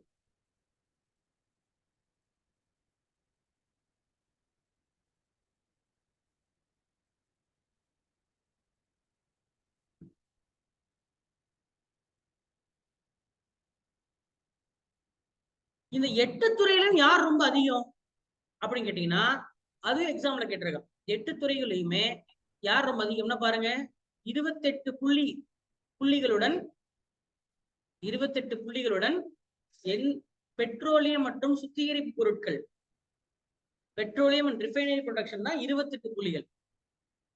அதுக்கு அடுத்து வர்றது யாரு? எலக்ட்ரிசிட்டி, மின் உற்பத்தி 19.85 புள்ளிகளுடன் இருக்கு. அதுக்கு அடுத்தது யாரு? ஸ்டீல், எஃகு தொழிற்சாலை. அதுக்கப்புறம் தான் நிலக்கரி. கடைசியில் இருக்கிறது யாரு? கடைசியில் இருக்கிறது ஃபெர்டிலைசர்ஸ், உர தொழிற்சாலைகள். அப்ப அந்த 8லயுமே யார் ரொம்ப பவர்ஃபுல்லான, எந்த எந்த தொழிற்சாலை பவர்ஃபுல்? கச்சா எண்ணெய் இல்ல, எண்ணெய் சுத்திகரிப்பு. கச்சா எண்ணெய் வேற, எண்ணெய் சுத்திகரிப்பு பொருட்கள் வேற. இப்ப ரிலையன்ஸ் பெட்ரோல் பங்க் இருக்குல்ல, ரிலையன்ஸ் பெட்ரோல் இதுல எந்த டிபார்ட்மெண்ட்ல வருது? ரிலையன்ஸ் அப்படின்னு, ரிலையன்ஸ் இண்டஸ்ட்ரின்னு இருக்கு இல்லையா? ரிலையன்ஸ் இண்டஸ்ட்ரிங்கிறது என்ன துறை? முதல்ல இருக்கக்கூடிய பெட்ரோலியம் அண்ட் ரிஃபைனரி ப்ரொடக்ஷன். நல்லா பேசிக் உங்களுக்கு தெரியல, நான் தெளிவா சொல்றேன் பாருங்க. அதாவது பல லட்சம் வருஷத்துக்கு முன்னாடி வாழ்ந்த உயிரினங்கள் மண்ணுக்குள்ள புதைஞ்சு போச்சுன்னா, அந்த மண்ணுக்குள்ள புதைஞ்சு போச்சுன்னா, அந்த படிவு கற்கள், பதிவு பாறை இருக்கு இல்லையா, செடிமெண்டரி ராக்ஸ், படிவு பாறைகள்ல அந்த உயிரினங்களுடைய அந்த கொழுப்பு இருக்குல்ல, அந்த கொழுப்புகள் தான் பல லட்சம் வருஷங்களா மண்ணுக்குள்ள புதைஞ்சு என்ன மாறுது? குரூட் ஆயிலா மாறுது, கச்சா எண்ணெயா மாறுது. சரியா? அதுவே மரம் புதைஞ்சு போச்சுன்னா நிலக்கரியா மாறும். மரம் புதைஞ்சு போச்சுன்னா என்ன மாறும்? நிலக்கரியா மாறும். உயிர்களுடைய கொழுப்பு புதைஞ்சு போச்சுன்னா குரூட் ஆயிலா மாறும். எந்த பாறையில புதைஞ்சாதான் மாறும்? படிவு பாறையில புதைஞ்சா மட்டும்தான் மாறும். அதை போர் போட்டு நம்ம எடுக்கிறோம். எடுத்து வெளியில எடுக்கிறோம்னா, இப்ப ONGC அப்படின்னு நிறுவனம் இந்தியாவில் எடுக்குது. என்னது? Oil and natural gas corporation. பார்த்தோமா? Oil and natural gas corporation ஒரு நிறுவனம் பார்த்தோம்ல, மகாராஷ்டிரால வருது. அவன் என்ன பண்றான்? இதை போர் போட்டு எடுக்கிறதா அவன் வேலை. சரியா? அதே மாதிரி ஆனா நம்ம இந்தியாவில் அவ்வளவு கிடையாது. இது எங்க சார் அதிகமா இருக்கும்னா, பாலைவனங்களோட அதிகமா இருக்கும். சரியா? அப்ப அது பாத்தீங்கன்னா அரேபியா, ஈரான் போன்ற நாடுகள் அதை எடுத்து அவங்க உலகம் ஃபுல்லா ஏற்றுமதி பண்றாங்க. எதை ஏற்றுமதி பண்றாங்க? க்ரூட் ஆயில் தான் ஏற்றுமதி பண்றாங்க. ஆனா க்ரூட் ஆயில் அப்படி யூஸ் பண்ண முடியாது. சரியா? அதனால கருகருன்னு கச்சா எண்ணெய்ன்னு என்ன அர்த்தம்? கச்சா எண்ணெய்னா சுத்தம் செய்யாத எண்ணெய். அதை என்ன பண்ணணும்? அதை சுத்தம் பண்ணணும். எப்படி சுத்தம் பண்ணுவீங்க? ஃபில்டர் மாதிரி தான். ஃபில்டர் வச்சுதான் சுத்தம் பண்ணீங்க. இப்ப டீ சூடு பண்ணா டீ அப்படியே குடிக்க முடியாது. ஏன்? அதை வடிகட்டி தான் குடிக்க முடியும். அது அப்படியே குடிப்பீங்களா? வடிகட்டணும்ல. இஞ்சி போட்டிருப்பீங்க, சரியா? மிளகு தட்டி போட்டிருப்பீங்க, இல்லைன்னா ஏதோ ஒன்று தட்டி போட்டு மசாலா டீ செஞ்சிருப்பீங்க. அப்படியே முழுங்கிருவீங்களா? டீ தூள் கிடக்கும்ல, அது சுத்தம் பண்ண மாட்டீங்க. அப்படியே லவக்கு முழுங்கிருவீங்க. என்ன நந்திகா? சுத்தம் பண்ணணும்ல. அப்ப டீ அடுப்புல இருந்து எடுத்து அப்படியே குடிக்க முடியாது, வடிகட்டு தான் கொடுக்க முடியும். அதே மாதிரிதான் கச்சா எண்ணெயை வடிகட்டணும். சரியா? எப்படி வடிகட்டுவாங்க? பிராக்ஷனல் டிஸ்டிலேஷன் என்ற முறைப்படி வடிகட்டுவாங்க. சரியா? அந்த மாதிரி வடிகட்டுறதுலதான் petrol, white petrol, diesel, wax, ஃபைனலா இந்த மாதிரி நிறைய பொருள் கிடைக்குது. சரியா? கடைசியா கிடைக்கிற, இதுக்கு மேல சுத்தமே பண்ண முடியாதுங்க, இத போய் குப்பை தொழில தாங்க கொட்டணும் அப்படின்ற வரக்கூடிய கடைசி பொருள் தான் தார். அதையும் நம்ம குப்பை தொழில பொருள், அதை வச்சுதான் ரோடு கட்டுறோம். நீங்க ரோட்ல பார்க்கும்போது தார் வச்சிருக்கீங்கல்ல, அந்த தாருங்கிறது கூட என்னதான்? கச்சா எண்ணெயில கிடைக்கிற பொருள் தான். அப்ப அதுல இருந்து எல்லாத்தையும் எடுத்துட்டான். இப்ப இது பால் மாதிரி புரிஞ்சுக்கங்க. பால்ல இருந்து தயிர் வருது, வெண்ணெய் வருது, சரியா? மோர் வருது, எல்லாமே பால் தான் எடுக்கிறாங்க. அதே மாதிரிதான் க்ரூட் ஆயில்ல வச்சு ஒண்ணும் செய்ய முடியாது. க்ரூட் ஆயில் என்ன பண்ணணும்? Petrol, white petrol, diesel, wax, Vaseline ஒண்ணு இருக்குல்ல, உடம்புல நம்ம தடவுறோம்ல, உதட்டு தான் தடவுமே பனிக்காலத்துல, அதுவும் பெட்ரோல் தான். அது பின்பக்கம் திரும்பி பாருங்க, பெட்ரோலியம் ஜெல்லின்னு போட்டிருப்பான். சரியா? அதுவும் எங்க இருந்து எடுக்கிறீங்க? இதை எடுக்கிறீங்க. சரியா? அப்ப இவ்வளவும் கச்சா எண்ணெய்ங்கிற பொருள் தான் வருது. அப்போ அந்த சவுதி அரேபியாக்காரனோ இல்ல ஈரான் ஏற்றுமதி பண்றாங்கல்ல கூட இல்ல, அவன் அதை சுத்தம் பண்ண மாட்டான். அவன் என்ன பண்றான்? அவன் அப்படியே கச்சா எண்ணெய் அப்படியே என்ன பண்றான்? கருகருன்னு வரக்கூடிய அந்த எண்ணெய் அப்படியே ஏற்றுமதி பண்ணிடுறான். அதை நம்ம அததான் அம்பானி வாங்கி, சரியா, அதை சுத்தம் பண்ற வேலையை தான் செய்யறாரு. அதான் ரிஃபைன் பண்றது. இப்ப சன்ஃபிளவர் ஆயில் என்ன சொல்லுவீங்க நீங்க? ரிஃபைன்ட் ஆயில் சொல்லுவீங்களா? அப்ப ரிஃபைன் என்ன அர்த்தம்? அதான். அப்ப கச்சா எண்ணெய் சுத்திகரிப்பு பண்றதே ஒரு பெரிய தொழில். சரியா? அந்த தொழில்ல உலகத்துல இந்தியா தான் டாப். இந்தியாவில் இருக்கக்கூடிய தொழிலையும் மற்ற 8 தொழிலும் டாப் என்னதான்? இதுதான். அந்த தொழிலை செய்யக்கூடிய ஒரு தனியார் நிறுவனம் தான் ரிலையன்ஸ். சரியா? அந்த தொழிலை செய்யக்கூடிய ஒரு தனியார் நிறுவனம் தான் ரிலையன்ஸ். அது மட்டுமா இருக்கு? ஏன் அரசாங்கம் பண்ணலையா? அரசாங்கமும் பண்ணுது. என்னது? HP, Indian oil, Bharat petroleum, இவங்களும் என்னதான் பண்றாங்க? சுத்திகரிப்பு பண்ணி பெட்ரோல் பங்கா வச்சு விற்கிறாங்க. அப்ப எவன்ட்டெல்லாம் பெட்ரோல் பங்க் இருக்கோ அவன்ட்டெல்லாம் எண்ணெய் சுத்திகரிப்பு பண்ற மிஷினும் இருக்கும். ரிலையன்ஸுக்கு பெட்ரோல் பங்க் இருக்குல்ல, புரியுதா? அப்ப இந்த ரிஃபைனரி இண்டஸ்ட்ரி தான் இந்தியாவுல பெருசு. இந்தியா ஏற்றுமதி செய்யக்கூடிய பொருட்கள்ல எது அதிகம்? எந்த பொருளை இந்தியா அதிகமா ஏற்றுமதி செய்யுது? பெட்ரோலை தான். பெட்ரோலை தான் இந்தியா அதிகமா ஏற்றுமதி செய்யறாங்க. ஆனா விஷயம் புரிஞ்சுக்கணும். ஏன் அப்ப பெட்ரோல் தயாரிக்கிறோமா? பெட்ரோலை நம்ம தயாரிக்கல, சுத்தம் பண்ணி விற்கிறோம். இந்தியாவில் அதிகமா ஏற்றுமதி செய்யக்கூடிய எக்ஸ்போர்ட் பண்ற பொருள் என்னன்னா பெட்ரோல் தான். அப்ப இம்போர்ட் பண்ற பொருளும் கச்சா எண்ணெய். கச்சா எண்ணெய் இம்போர்ட் பண்ணி சுத்தம் பண்ணி என்ன பண்றோம்?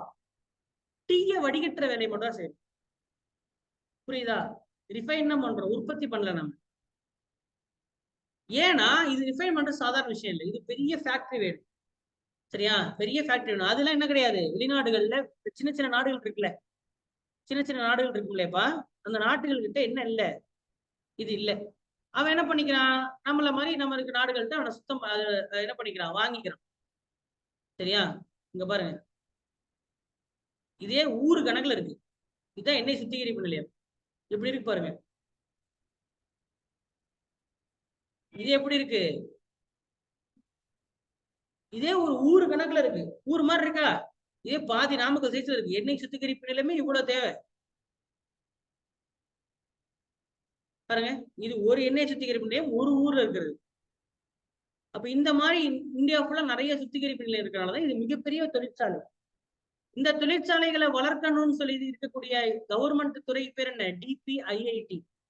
இது மட்டும்தான் இருக்கா?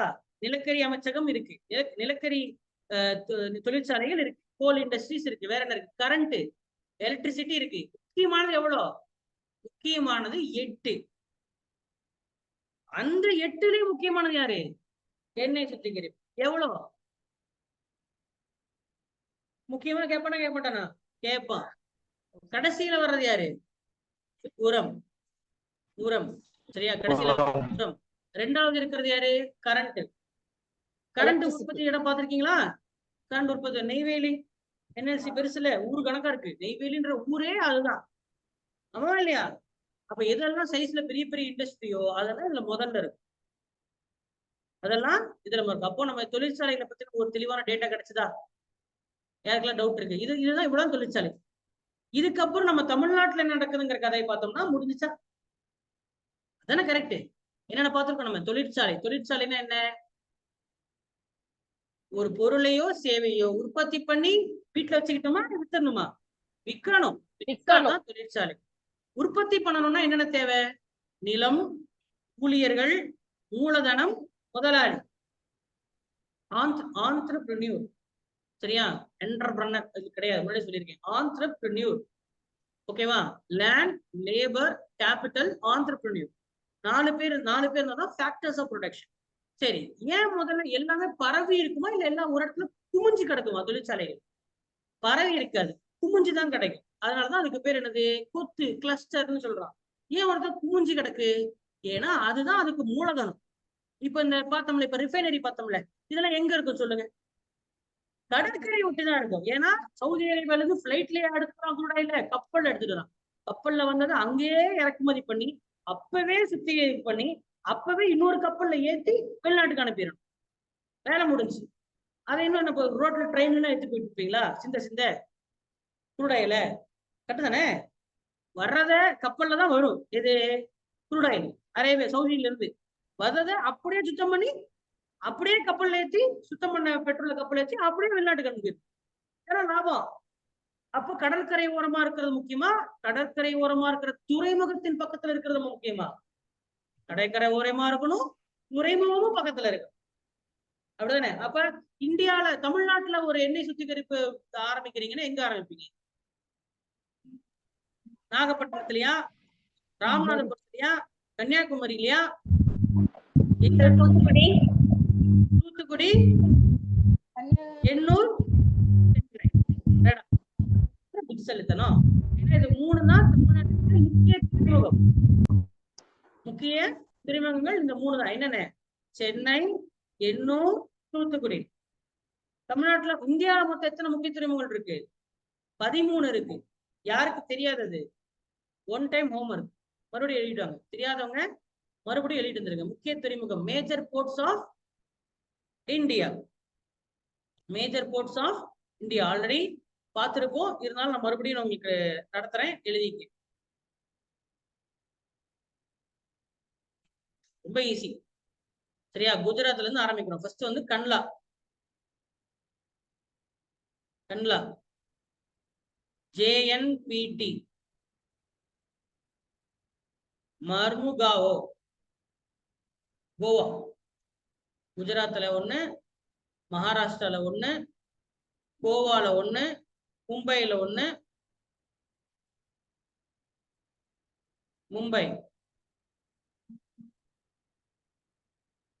மும்பை துறைமுகம். மங்களூர் எங்க இருக்கு? கர்நாடகா. கொச்சின் கேரளா. தமிழ்நாட்டுல மட்டும்தான் 3 துறைமுகம் இருக்கு. சென்னை, எண்ணூர், தூத்துக்குடி. சாரி, எண்ணூர், சென்னை, தூத்துக்குடி. எண்ணூர், சென்னை, தூத்துக்குடி. அடுத்தது விசாகப்பட்டினம், ஆந்திரா.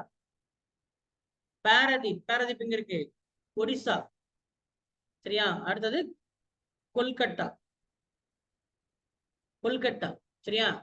கொல்கட்டா. ஃபைனலா அந்தமான் நிக்கோபார்ல போர்ட் பிளேர். அந்த ஊர் பேர்லயே ஒரு போர்ட் தான் இருக்கு, போர்ட் பிளேர். மொத்தம் என்னது? 13. சரியா? அப்போ ஒரே மாநிலத்துல அதிகமான துறைமுகங்கள் கொண்ட மாநிலம் தமிழ்நாடு. சரியா? மொத்தம் 13. இது ஒரு முறை எழுதி இருந்திருக்கு. 13 முக்கிய துறைமுகங்கள். ஆல்ரெடி நிலக்கரிகள் இருக்கக்கூடியத ஹோம்வொர்க் கொடுத்தனா? நிலக்கரி எங்கெங்கெல்லாம் இருக்கு? நிலக்கரி கோல் மேப் ஆஃப் இந்தியா ஒன்று கொடுத்தனா? கொடுக்கலையா? சரி, நான் எல்லா மேப்ஸும் உங்களுக்கு வந்து வாட்ஸ்அப் குரூப்ல போடுறேன்.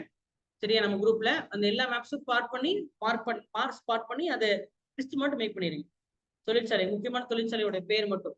இந்த JNPTங்கிற மட்டும், மற்றதெல்லாம் ஊர் பேர் தான். JNPT மட்டும் தான் ஜவஹர்லால் நேரு.